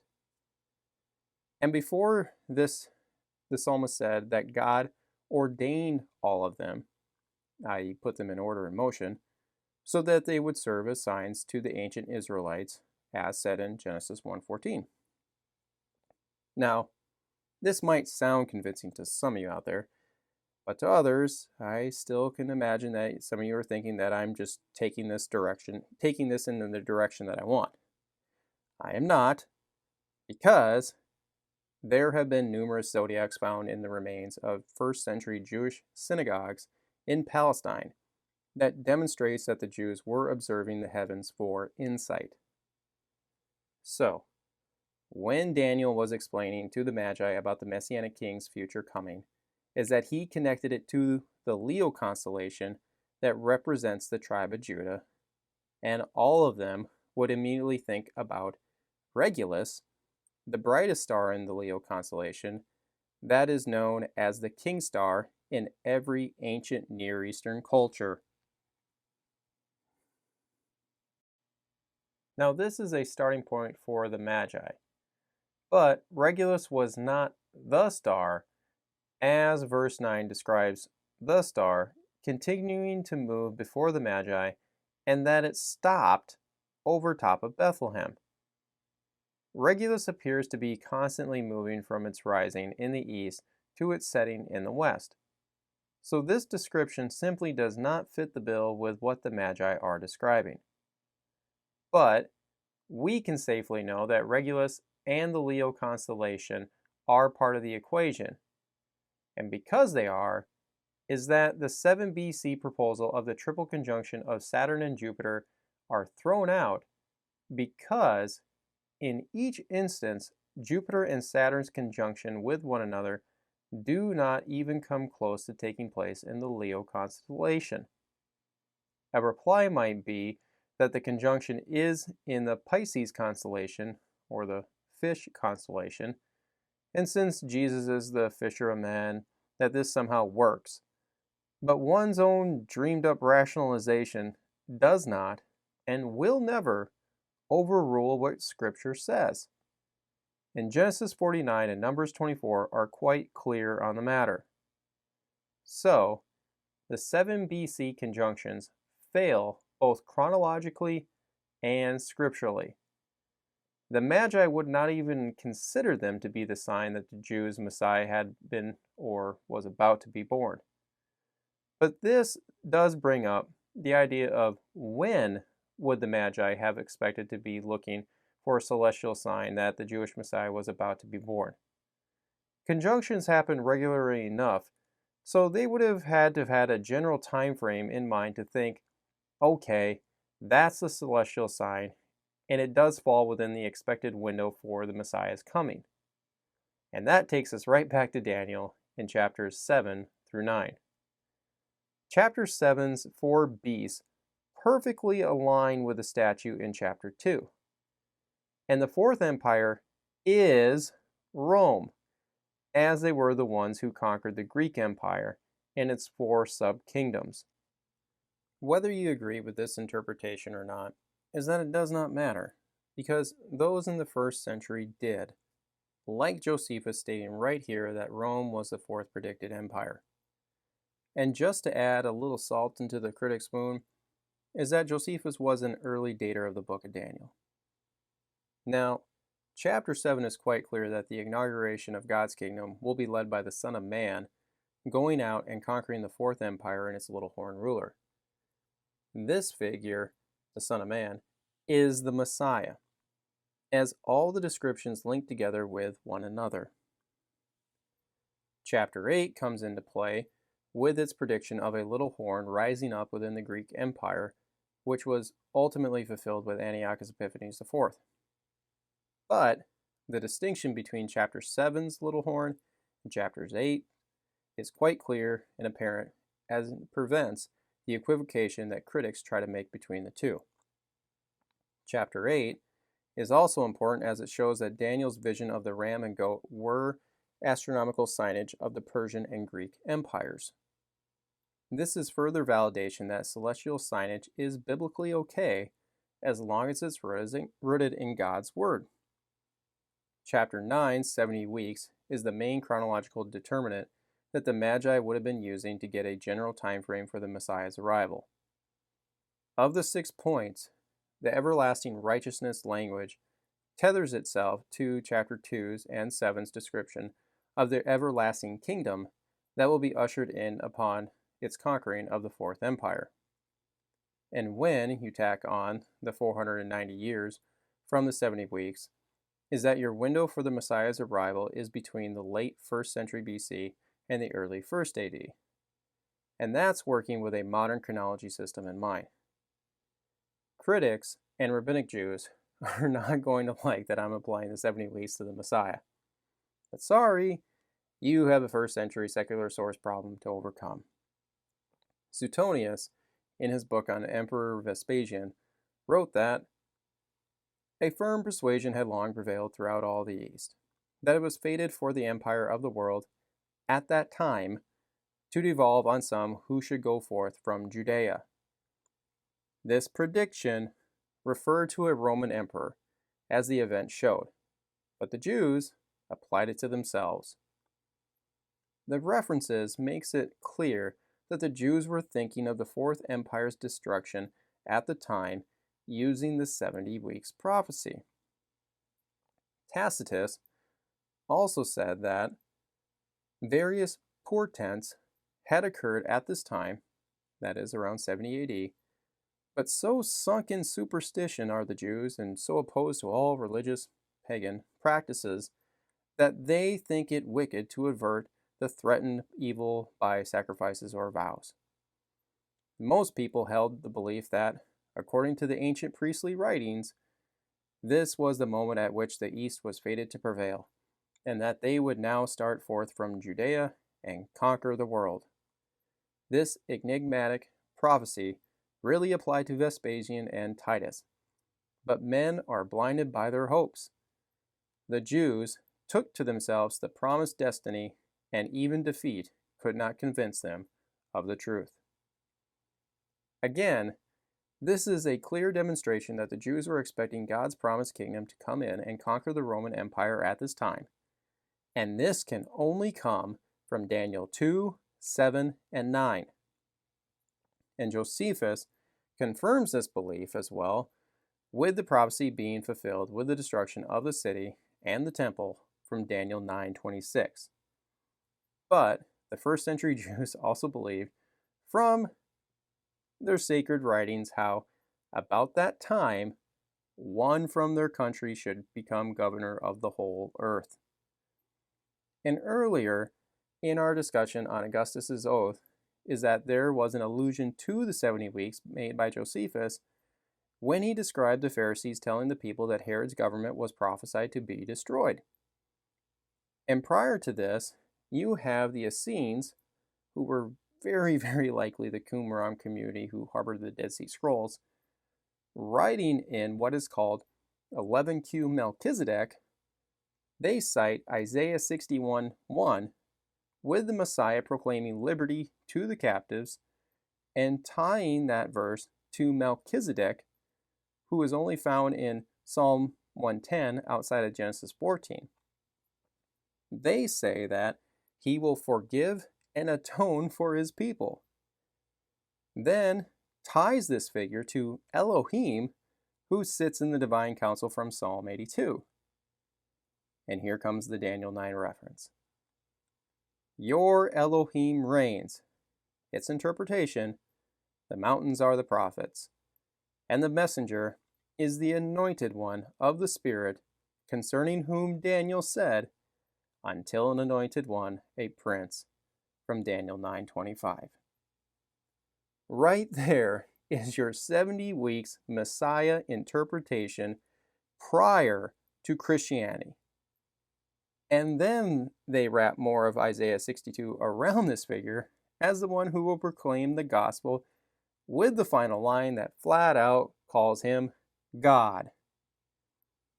You would almost swear that this meshing of these four passages together was done by a Christian, but in fact was coming from a Jewish community over 100 years prior to Jesus.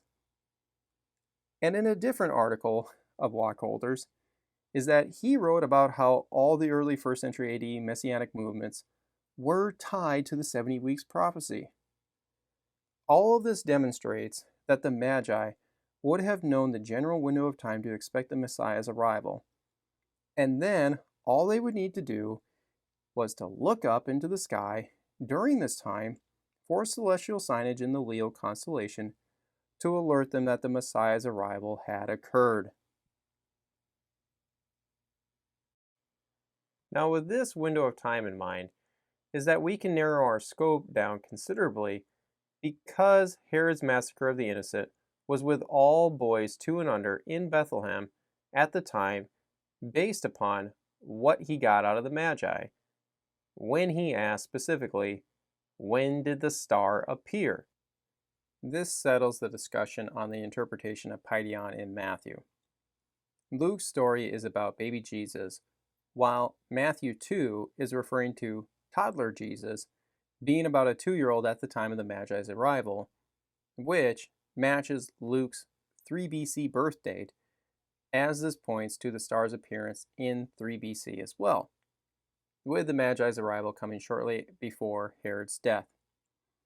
All of this demonstrates a perfect harmonization of Luke's and Matthew's accounts. Luke 2 occurs during the fall of 3 BC, while Matthew 2 picks up in late 2 BC, before the January 10th, 1 BC eclipse, with Herod's death occurring shortly thereafter, with Joseph and Mary returning from Egypt and moving back to the city of Nazareth in the summer of 1 BC, after the Jewish revolt had been stopped by the Roman army, after Herod's funeral around the Passover season. Now, I got a feeling that some of you, likely critics, are saying, but that timeline creates a contradiction between Luke's and Matthew's accounts, because Luke says that they went home after 40 days, while Matthew makes it sound like the Magi showed up right when Jesus was born. Well, we've already shown that Herod's own words negate that with the 2 and under statement. And this is an instance when the Old Elizabethan isn't the best wording for us to go off of. We simply have a conjunction here. What should be driving this is that genao is inflected in the aorist tense, meaning past tense.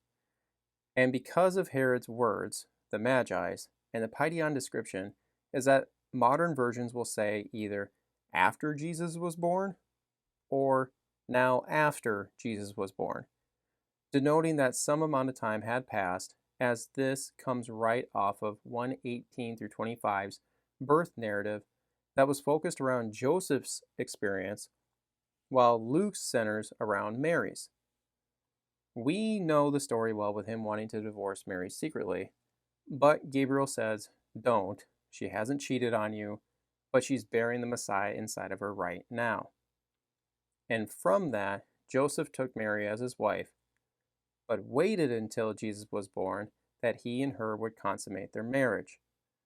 So, there is a span of time involved between the close of chapter 1 and the start of chapter 2.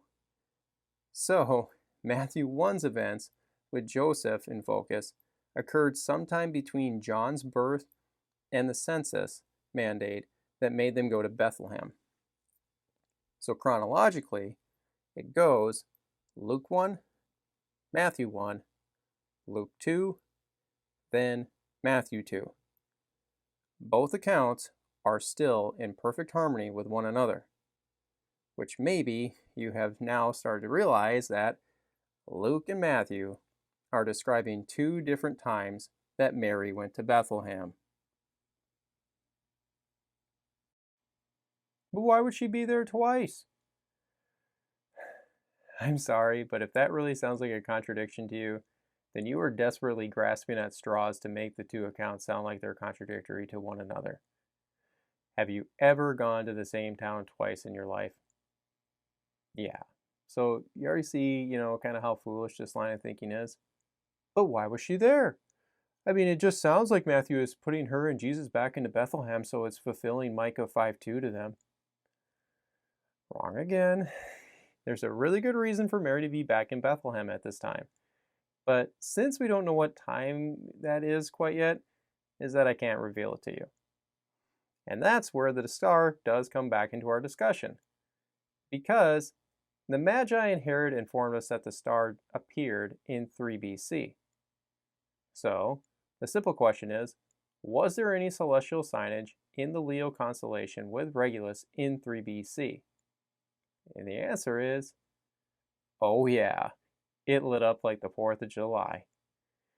And it started with the star's helical rising in the east as Herod was asking for the specific time that the star appeared. Helical rising, or star rising, of a star occurs annually when it briefly becomes visible above the eastern horizon at dawn just before sunrise, after it has spent a season behind the sun, rendering it invisible. So you can see how this matches the description from the Magi and Herod. Michael Molnar, in his work on the Magi and the star, confirms this. Molnar says that the star was Jupiter and its helical rising on April 17, 6 BC in the Aries constellation. Remember that the ancients saw the 5 visible planets as wandering stars, and it makes total sense that Jupiter, the king planet, is the star that the Magi were referring to, as it's the 3rd brightest object in the night sky behind the moon and Venus. I think most know that Jupiter was the king god of the Roman pantheon and the equivalent to Zeus in the Greek pantheon.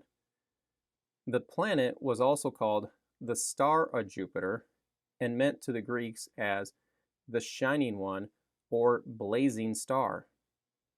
Molnar confirmed Matthew's wording to be stock astronomical wording for helical risings in the ancient world.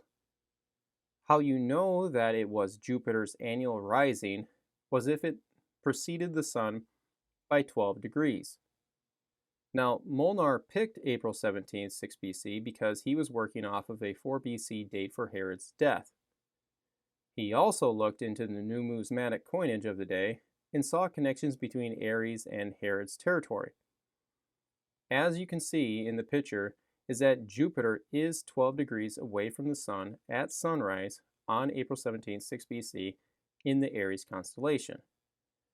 But Molnar's view fails because he is working off of the wrong year for Herod's death, and scripturally, we know that the star needs to be connected with the Leo constellation, and also that Daniel has already connected the Persian Empire with the Aries constellation. In 5 BC, Jupiter's helical rising was in the Taurus constellation. Then, in 4 BC, it was in the Gemini constellation. Does anyone want to take a guess in which one it rose in 3 BC? That's right, the Leo constellation. Now, if you have some goosebumps with this, just wait, because it's going to get pretty cool from here. But just to show is that in 2 BC, Jupiter's helical rising was in the Virgo constellation. Now, going back to the August 1st 3 BC rising, is that it's perfect, as it's right when we expected the Roman census, i.e. the oath mandate, to have been conducted in Judea. Now watch what happens in the next 11 days. Venus and Jupiter form a conjunction on August 12th. Then Jupiter continued toward the Leo constellation and joined Regulus on September 14th, 3 BC, right in the window that Luke described Jesus' birth taking place in. But the show was far from over, as Jupiter appears to reverse course and joins again with Regulus on February 17th, 2 BC. But just keep watching, because Jupiter again appears to reverse course, and for a 3rd time joins with Regulus on May 8th, 2 BC. This back and forth could have been interpreted by the Magi as some type of crowning effect over Regulus. But the show wasn't over, as Jupiter remained in Leo, is that then Venus appeared to be closing in on it again on June 17th, 2 BC, and on the ground level, they would have fused together as a single object and became the brightest sign that the Magi would have ever seen in the West. Guys, the great conjunction of Saturn and Jupiter that we just had on December 20th, 2020, pales in comparison to this. And actually, we could see, a Jupiter Venus one coming up soon on February 11th and 12th, 2021, if you like to go out and see it in the night sky. But in regards to the June 17th, 2 BC one, is that you would need elvish eyes to see the 0.04 degree separation between the two. Robert Sinnott wrote in Skying Telescope that this would have been a brilliant double star, and the fusion of the two planets would have been a rare and awe-inspiring event. And at this point, the Magi would have known that it was time to pack up the camels and head to Jerusalem. Now, all this celestial signage was obvious to them, and now to us as well.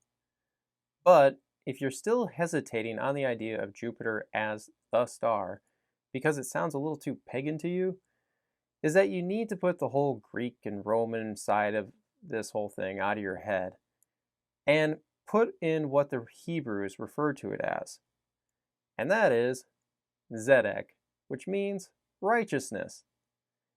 Shay Tucker wrote a nice, concise article on the Hebrew names of the planets that can be found on Cambridge's website. He points out that in Hebrew astronomy, that they too understood the planets as walking stars, and Jupiter was named Zedek by the Hebrew astronomers. Tucker references a tradition that talked about Jupiter shining during Abraham's battle in Genesis 14 with Chedorlaomer. The tie-in piece for us with that story is the reference to Melchizedek, king of Salem and priest of El Elyon, who blessed Abraham. Melchizedek's last part of his name is Zedek, and this name only gets brought up in one other place in the Old Testament, and that is in Psalm 110. And that is in reference to the second Lord in the scene, who sits to the right hand of the first Lord. And as said, Melchizedek is composed of two words, Melech and Zedek. Melech is the word for king, so Melchizedek means king of righteousness.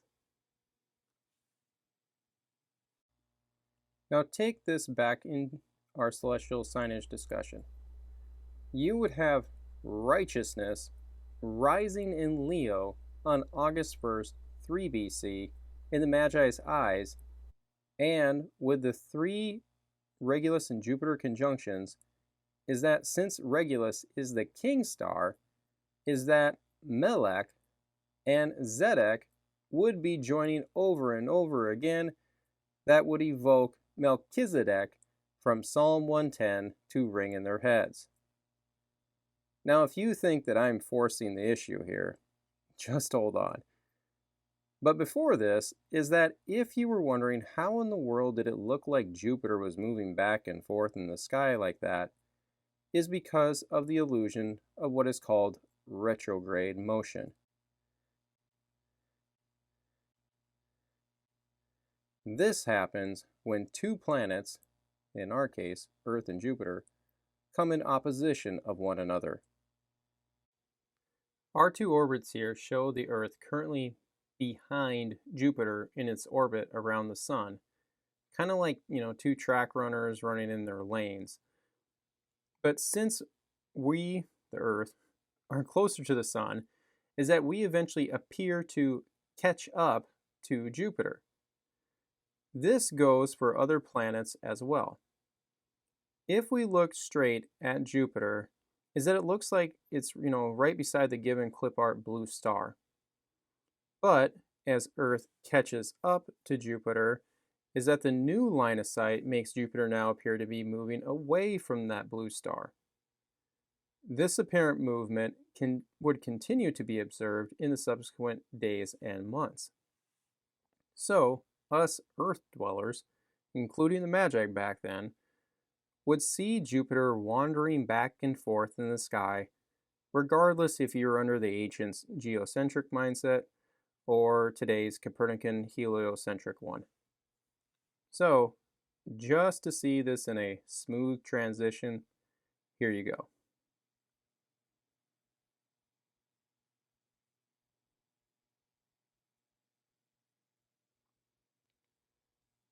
And putting Leo in the background is that you can see the example now moving forward and backward around Regulus. And that's why Molnar has Jupiter zigzagging on the Aries coin with its description of dates when Jupiter appeared to reverse course.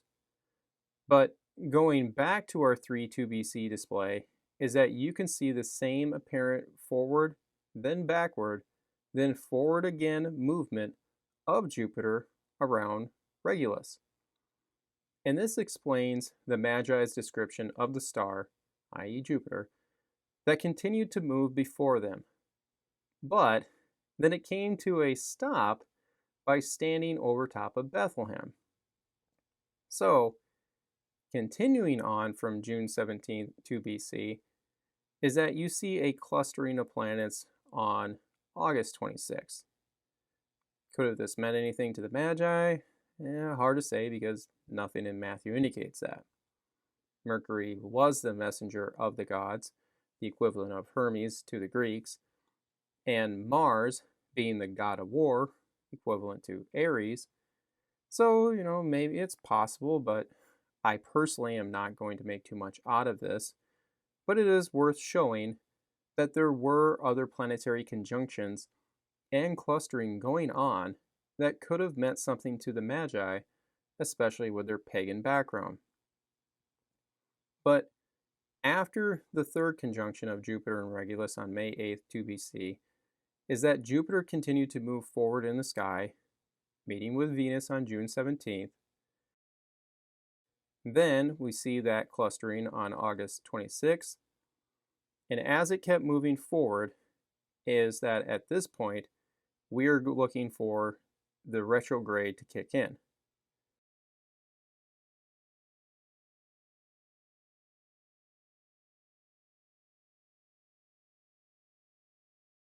Can you see it? It started to move back right at the end of December into BC. Let's go back a little bit and see it in slow-mo, with it seeming to stop just like the Magi said it did in verse 9 on December 25th, 68 degrees above the southern horizon, directly over top of Bethlehem. Guys, even the History Channel acknowledges this movement. Recognizing the retrograde motion in Matthew 2:9 is the ultimate death blow to any comet or supernova view, and it solidifies that Jupiter is 100% what the Magi were tracking on. Now, if you're a person like me, you would like to know when was the last time that so much celestial signage took place, since conjunctions repeat over time. Prior to 3-2 BC, is that the last time there was a triple conjunction of Regulus and Jupiter was 12 years before this in 1514 BC, and prior to that, 71 years earlier in 86-85 BC. This pattern repeats over time. So we can add 71 years onto 3-2 BC to get 6970 AD, which just so happens to be the span when Jerusalem was getting destroyed by the Romans under Titus. Working on the prior side is that your heliacal risings occur in the Cancer constellation in 15 BC, but then in Leo on August 28th, 14 BC, after the triple conjunction that had already occurred. Venus and Jupiter conjunctions do happen near this time, but only one of them is in the Leo constellation. On the after side is that your heliacal rising in Leo is August 5th, 1080. It's a little smoother as a single conjunction occurs 3 weeks later with a Venus conjunction occurring nearly a year later. The bottom line is that neither side even comes close to the 3-2 BC, which only adds to the idea that the Magi would have seen the 3-2 BC heavenly show more telling and significant than all the other years that they had observed. And just to bring up another possible wrinkle for the Magi knowing that 3-2 BC is 100% fulfilling Genesis 49 and Numbers 24 right before their eyes, is that Daniel's 70 weeks window could be narrowed down even further with a couple extra, very permittable, steps on the chalkboard. First is that we can eliminate the first two as nothing celestial significantly was going on and from those time periods, so we can just get rid of them. The last two, however, is that we can do some reversing back by first recognizing that Daniel 9:25 has the Messiah's arrival at the end of 69 weeks, not the full 70. So, instead of adding 490, you could just add 483, 1 week of years less. That gives you a 27 to 29 AD span. And if, and I do mean if, the Magi would have taken into consideration that Jewish priests could enter into work in the tabernacle at 30 years old, and that the Messiah was to be a priest in the Melchizedek order, is that 30 more years could be additionally subtracted off, creating a 4 BC to 9 AD window for the Messiah's birth to occur in. Now, with Jupiter looking as if it stopped right over top of Bethlehem from the Magi's perspective, starting on December 25th, is that it takes us back to the discussion of why Mary was back in Bethlehem for a second time. Well, it was for a pretty good reason. She was there because she was celebrating Hanukkah, the festival that celebrates the rededication of the temple after Antiochus Epiphanes IV desolation of it. You actually find Jesus celebrating this in John 10 in Jerusalem and includes the note that it occurred during the winter period. Now, Josephus discussed the festival and its backdrop, but adds that the festival is called the Festival of Lights. You even have the winter solstice going on, signifying the rebirth, dawn, or rising of the sun over the darkened season as it stands still in the sky. This is important because it takes us back to our discussion about Anatole. We mentioned earlier that some Old Testament passages had God being called a son, and Malachi 4:2 said that the Messiah would have healing in its wings, calling him the Son of Righteousness. But did you catch the rising language that's embedded in there?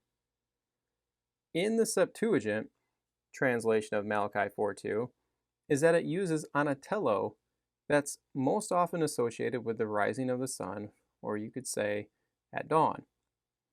The 3rd BC Jewish translators also use this with Numbers 24:17 with the Messianic Star rising out of Jacob, which makes all the more sense with Zechariah calling the unborn Messiah the Anatole from on high, or Peter calling Jesus the day star that arises in our heart, and Jesus referring to himself as the bright and morning star, which is what Jupiter's heliacal rising was on August 1st, 3 BC. All of this is rooted in the Old Testament and is connected even more together by the Septuagint translators as they take the messianic passages referring to him as the branch who will come from David in Jeremiah 23:5, Zechariah 3:8 and 6:12, and Ezekiel 29:21's corn that will bud forth. It's interesting how the translators took the plant imagery here and translated them with Greek celestial wording. But it makes more sense when you're connecting all these ideas together about the Messiah coming from David's line. This imagery can also be found in Isaiah 11:1 with the shoot that will come out from Jesse, the father of King David. All of these get essentially referenced in Hebrews 7:14 when it says that Jesus sprang up out of the tribe of Judah. This invariably gets the brain thinking about chapters 7 through 12 in Isaiah with all of the prophecies about the coming Messiah, including the virgin birth, and this slingshots us to Isaiah 60 with all the imagery of the Messiah being a light unto the Gentiles and the kings of the earth. With verse 6 saying, "The multitude of camels shall come over thee, the dromedaries of Midian and Ephah, and they from Sheba shall come, they shall bring gold and frankincense, and they shall show forth the praises of the Lord." And this is why the wise men were so fired up, because all of the Old Testament prophecies were being fulfilled right before their eyes, with the star now in the Virgin constellation, sitting right over top of Bethlehem during the Festival of Lights. And they were even fulfilling Isaiah 66 by bringing gifts of gold, frankincense, and myrrh unto Jesus. Now, before closing out with the exact date for Jesus' birth, is that the critic might try one final counter to Matthew's account, with the closing piece about Herod killing all the boys 2 and under in Bethlehem, and that this is somehow not historically reliable. Basically, the critic's whole approach is an argument from silence because Josephus didn't mention it, therefore Matthew and the Bible can't be trusted. I'm sorry, but that's just really poor reasoning, especially from everything that we have shown so far in Matthew and Luke's accounts. The only relevant question to ask is whether or not this could have happened. And the answer is most assuredly yes. Knowing that the Magi's visit occurred in late December of 2 BC actually makes Josephus's and Matthew's accounts complement each other even more. On our timeline is that we can see that Matthew's Magi account during Hanukkah comes right before Herod's killing of Matthias and the others for ripping down the Roman eagle on top of the temple gate in conjunction with the January 10th, 1 BC blood moon. Now, before closing out with the exact date for Jesus' birth, is that the critic might try one final counter to Matthew's account, with the closing piece about Herod killing all the boys 2 and under in Bethlehem, and that this is somehow not historically reliable. Basically, the critic's whole approach is an argument from silence because Josephus didn't mention it, therefore Matthew and the Bible can't be trusted. I'm sorry, but that's just really poor reasoning, especially from everything that we have shown so far in Matthew and Luke's accounts. The only relevant question to ask is whether or not this could have happened. And the answer is most assuredly yes. Knowing that the Magi's visit occurred in late December of 2 BC actually makes Josephus's and Matthew's accounts complement each other even more. On our timeline is that we can see that Matthew's Magi account during Hanukkah comes right before Herod's killing of Matthias and the others for ripping down the Roman eagle on top of the temple gate in conjunction with the January 10th, 1 BC blood moon. So you already have Herod burning priests and others alive at this time. But what inspired them to take such action, because they knew what the consequence would be? And this is where Matthew's account ties in, because when the Magi arrived a couple of weeks before this, is that the whole city would have seen the entourage coming in and been really curious and excited about their presence. And the Magi would have been telling everyone why they had come. It wouldn't have been a concealed secret only for Herod. And we know this because verse 4 says that all Jerusalem was shook up by the news that the Messiah had been born. I think by now we know that Messianic fever was high at this time, and this type of news would have easily inspired people to start rebelling against the Roman government, including Herod. And let's not forget that very soon after this, Herod kills his own son and heir to the throne, Antipater, because he believed Antipater was trying to assassinate him for the throne. Herod was paranoid all the time about insurrection and assassination attempts. And we saw earlier that the Pharisees were using Daniel's prophecies as inspiration that Herod's kingdom would be overthrown. And Herod killed them and even other family members of his that bought into this idea. All of this gels perfectly with the Magi's arrival and their news that the Jewish Messiah had been born.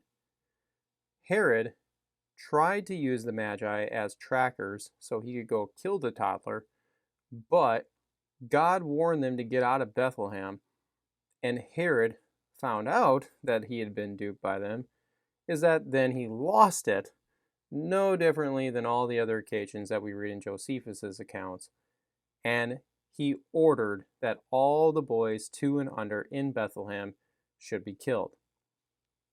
All of this perfectly harmonizes chronologically and contextually with Josephus. There is absolutely no reason to discount the idea of Herod killing a few dozen 2 and under boys in a poor shepherding town like Bethlehem.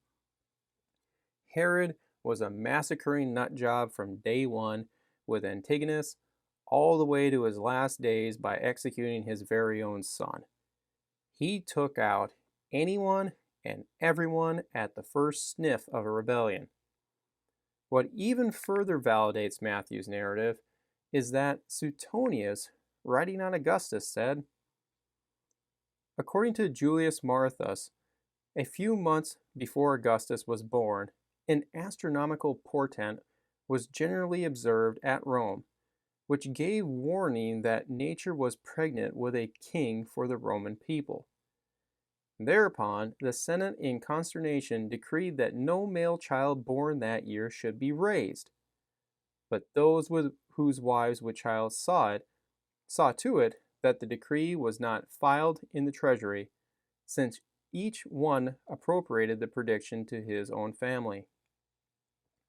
Right there, you have the Roman Senate ordering that all male babies born that year essentially should be killed, because astronomical signage was being interpreted to say that a king of the Romans was going to be born that year. And coincidentally enough, the man who completed the dissolving of the Roman Republic into an empire was born that very year.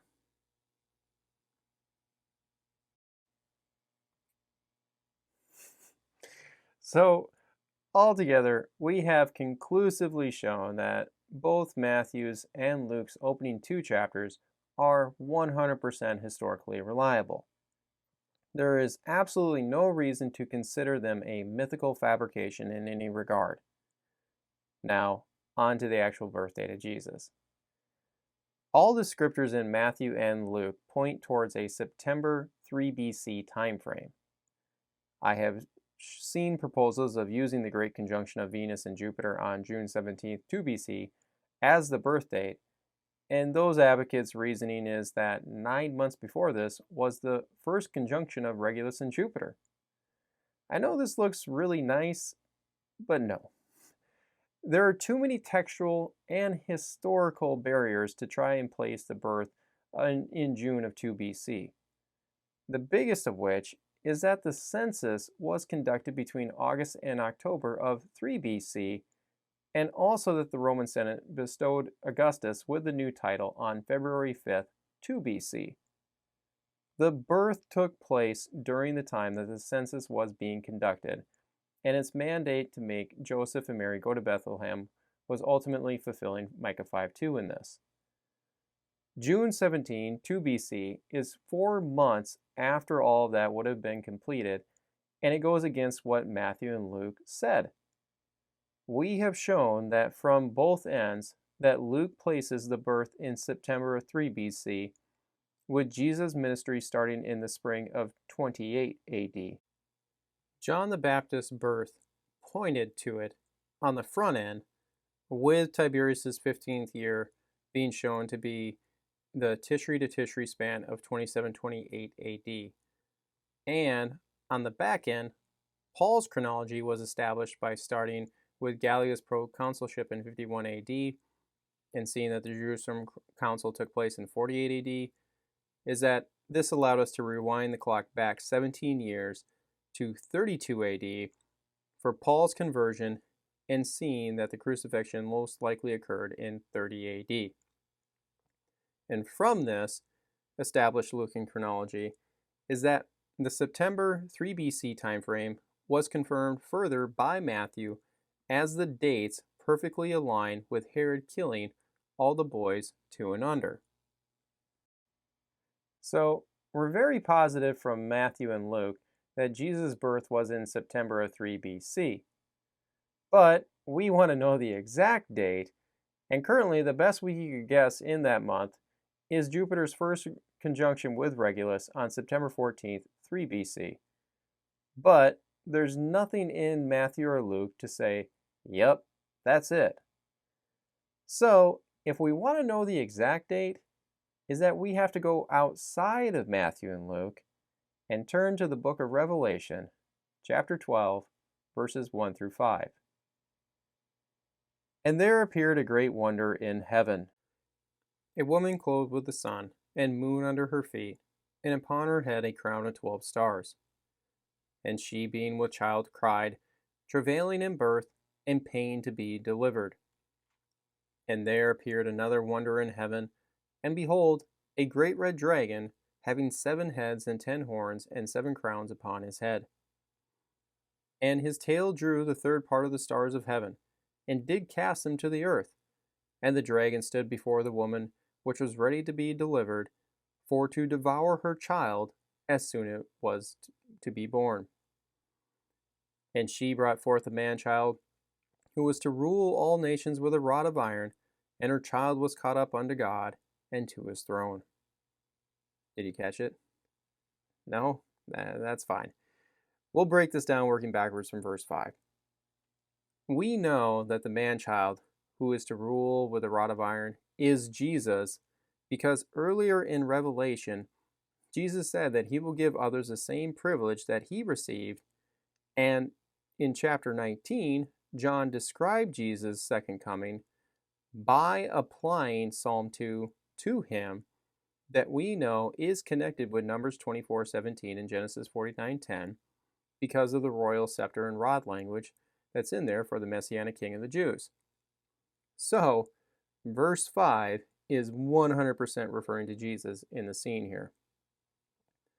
And at the beginning of the verse, it describes a woman bringing forth a man. This is a birth reference because in verse 2, it explicitly said that she was pregnant and about to give birth to the child. Now, look at the last part of verse 4 again. And the dragon stood before the woman which was ready to be delivered, for to devour her child as soon as it was to be born. You can clearly hear the reference to Herod's massacre of the innocent in Matthew 2 here. And the other historical reference that occurs here is at the end of verse 5 saying that the child was caught up unto God to sit on his throne. This is clearly describing Jesus' ascension after his resurrection. So, John is clearly talking about Jesus' birth here. Now, how we can arrive at the exact birth date is by going back to verse 1 and recognizing that John is seeing celestial signage at work here because he continues in the verse describing the woman being clothed with the sun, the moon under her feet, and upon her head a crown of 12 stars. You will read in any star atlas, like Norton's, that there are 12 visible stars around Virgo's head. So, when John says he sees the sun, moon, and stars, That's exactly what he means with those outer space objects. And as such, he is referring to the only female constellation on the zodiac, the constellation Virgo, the Virgin. John is having a similar experience here as to that of Daniel's when he saw the ram and goat astronomical signage of the Persian and Greek empires going to war with one another. As Daniel is to the Old Testament, so is John to the New Testament. And we saw earlier that the wise men got fired up after seeing the star move from the Leo constellation and came to a stop in the Virgin constellation right over top of Bethlehem. What's interesting as well is the reference to the Great Red Dragon. Astronomically, there are a few possibilities here. There's Hydra, that is on the other side of the ecliptic from Virgo and Leo. There's actually a combination of Scorpio and Libra proposal out there because the ancient Greek astronomy had Libra scales as the claws to Scorpio. That's pretty easy to find online, but was that combination ever referred to as the dragon? That part I could not find anywhere. But if so, it takes the zodiacal signs then down to 11, which seems a little weird when you start getting into the whole calendar discussion part of it. And there's the constellation Draco, the dragon, that could be the one as well. We can't definitively say which one of those three was the one that John had in mind, but since there are multiple options like that, that only means that the astronomical interpretation in Revelation 12 for the Virgo constellation is what John was referring to. And it fits within the book as a whole, as Revelation 5:5 plays off of Genesis 49 and Numbers 24, and Jesus referring to himself as the bright morning star at the end of the book. Both Revelation 5:5 and 22:16 have a really good chance that their root of David phrases in them are tied to the Virgo constellation as well. Romans 15:12 has Paul citing Isaiah 11:10 with the root of Jesse. This connects us right back to the Messianic branch language in Isaiah 11 and all the other ones that were translated into Anatole in the Septuagint. Their connection to Virgo is very possible because she is depicted holding a palm branch in her right hand and grain in her left. The brightest star, Spica, means an ear of grain in Latin, and you can find Jewish traditions that connect the story of Ruth with the Virgo constellation. And remember that, Ruth was ultimately, an ancestor of King David, and then you go all the way down to Jesus. Now, taking a look at Spica's name in the Stellarium software is that you see that the double star is also referred to as Azamek in Arabic. Now, according to Bollinger, is that Al-Zamak means branch. So basically, you have Virgo holding a branch, in essence, in each hand. Seiss agrees with Bollinger that one of Spica's Arabic names means branch. Ultimately, all of the astronomical signage being discussed here is referring to real celestial events as was seen in Matthew 2. So, all we need to do is to look in September of 3 BC to see if the sun was clothing the Virgin and if the moon was at her feet in our astronomy software. Now, starting back in August, is that you can see that the sun is currently in Leo, and as we start going by days, is that it is going along the ecliptic, and right about on August 23rd is that we entered into the Virgo constellation. Now, we're looking for that mid-body form, which, would be kind of like the clothing of the Virgo constellation. Now, this, from what I've read, takes place between 150 to 170 degrees along the ecliptic. And when you look up here, we're at 146. And that going forward, by just 4 more days, is that we are now in that 150th degree window. And that this window is going to roughly last about 20 days. And you can see that it takes us right up until September 15th. September 16th just goes right over, so basically along that time. But as you can see, is that this is right at the same time as our first conjunction of Jupiter with Regulus in Leo. So this already shows us that we are tracking correctly on what John was describing in Revelation 12. Now all we need to do is find the moon under her feet during this 20-day span as it needs to be positioned, roughly in that last 7 degrees of the constellation before it goes into Libra down here. So let's click off of the sun and go back to August 26th. And, for the sake of thoroughness, I'm just going to scroll by hour here. And as you can see is that we don't have the moon in our window right now. And that this actually the moon that is, won't appear until we come to September 4th. Now, we keep going by the hours that you can see the moon kind of roughly going with the ecliptic, same as the sun does. And there it is in Leo.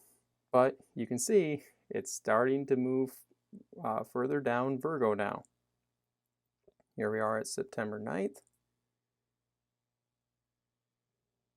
And the moon's getting pretty close there.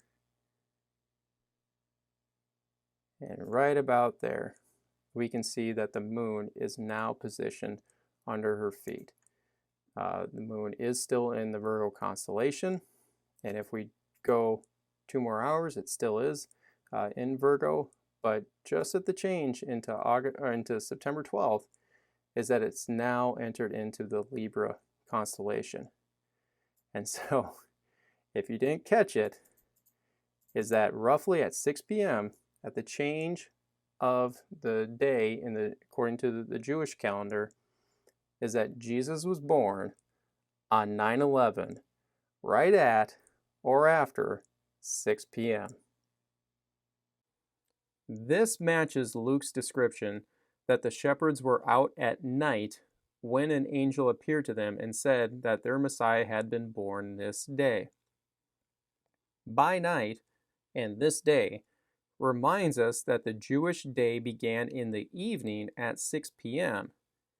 And noticing that we have a crescent moon here being under her feet means that this is also a change in the Jewish months.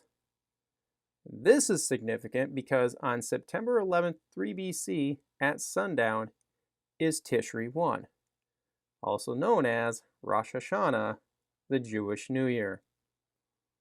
This holiday is known as the Day of Trumpets, and it is also associated with the dead, is that it became the precursor to the idea of the resurrection of the dead at the eschaton.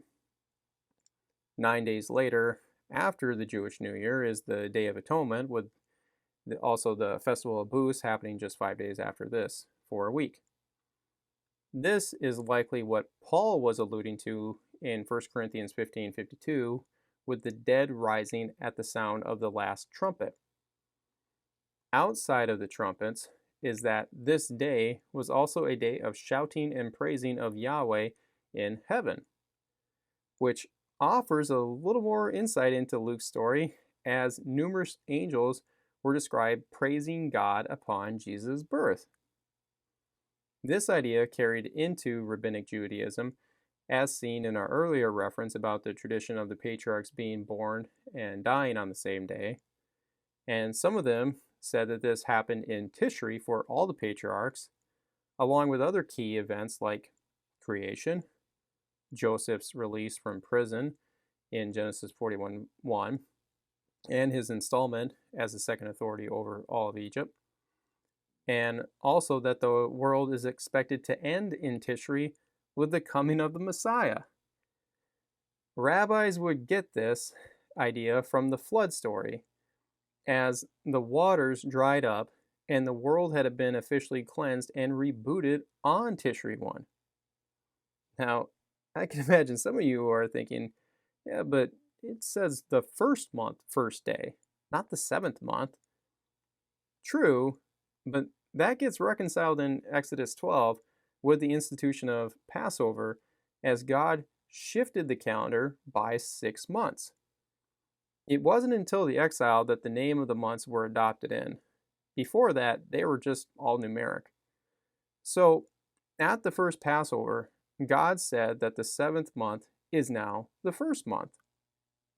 So, the world was completely cleansed on Tishri 1, which makes a lot of sense if God created it on that day, or as in some rabbinic traditions say that Adam and Eve were created on that day, so day 6 was Tishri 1 to them. But the flood narrative also began to be known as Noah's birthday because Genesis 7:11 says that Noah was 600 when the flood started, but 601 when the flood finished on Tishri 1. So since Noah was seen as a redeemer of the world, is that concept also fed into the expectation of the Messiah's arrival, i.e. his birth, in Tishri 1 as well. It also became the day that Israel, when it was united and later divided off as southern Judah, inaugurated their kings and held their final coronation ceremony, as seen with Solomon, Jehu, and Joash. So there's a lot of background information that we can appreciate even more now in the Lukan account and see that John picked up on all of that and gave us the exact day and 20-minute window for Jesus' birth. Simeon, at Jesus' temple presentation, might have been tracking on this as well by saying that Jesus' coming was demonstrated in a manner that all people could see, and he recognized it while referring to Jesus as the light to the Gentiles and glory of Israel. Paul most assuredly picked up on this astronomical signage when addressing the Romans right after a very famous verse. Faith comes by hearing, and hearing by the word of God. Paul follows this up by answering a really important question. But what about the rest of Israel who haven't heard about the Messiah and his coming? He says that in fact they knew and should have known because his scriptural support to this claim was to say, yes, verily, their sound went into all the earth and their words unto the ends of the world. He quotes Psalm 19:4 as his proof, where we saw earlier the clear astronomical language in the psalm. All of this debunks any critic's notion about a so-called New Testament silence on Jesus' birth outside of Matthew and Luke, because all of them, in some fashion, point to September 11th, 3 BC as the birth date, with a ton of Old Testament support coming over hundreds and hundreds of years in advance that can all be scientifically proven now. So, if you're someone whose worldview is solely rooted in scientific materialism, with the whole idea that the whole cosmos started from a singularity point no bigger than the tip of a pen, and then it expanded over billions of years, leading to the formation of trillions of stars, with their given planetary orbits and rotations, with no governing agent or creator behind them, please take the time and try and reconcile that worldview with everything that is shown to be both astronomically and historically true surrounding Jesus' birth on the Jewish New Year on September 11th, 3 BC, and Jupiter's apparent retrograde motion that stopped right over top of Bethlehem on December 25th, 2 BC, in the Virgin constellation. I'm sorry, but you know deep down that this is not possible unless a divine creator had ordained everything into existence, and in such a way that all of these events would unfold the way they did. And as such, affirms that the God of the Bible is the one true eternal creator, who desire is for you to seek him and perhaps reach out for him and to find him, though he is not far from each one of us, as the heavens declare the glory of God. Reminder, hit the subscribe button below, turn on the notification bell, hit the like button, and leave a comment. And don't forget to visit us at justrefuted.org. But in the meantime, stay salty.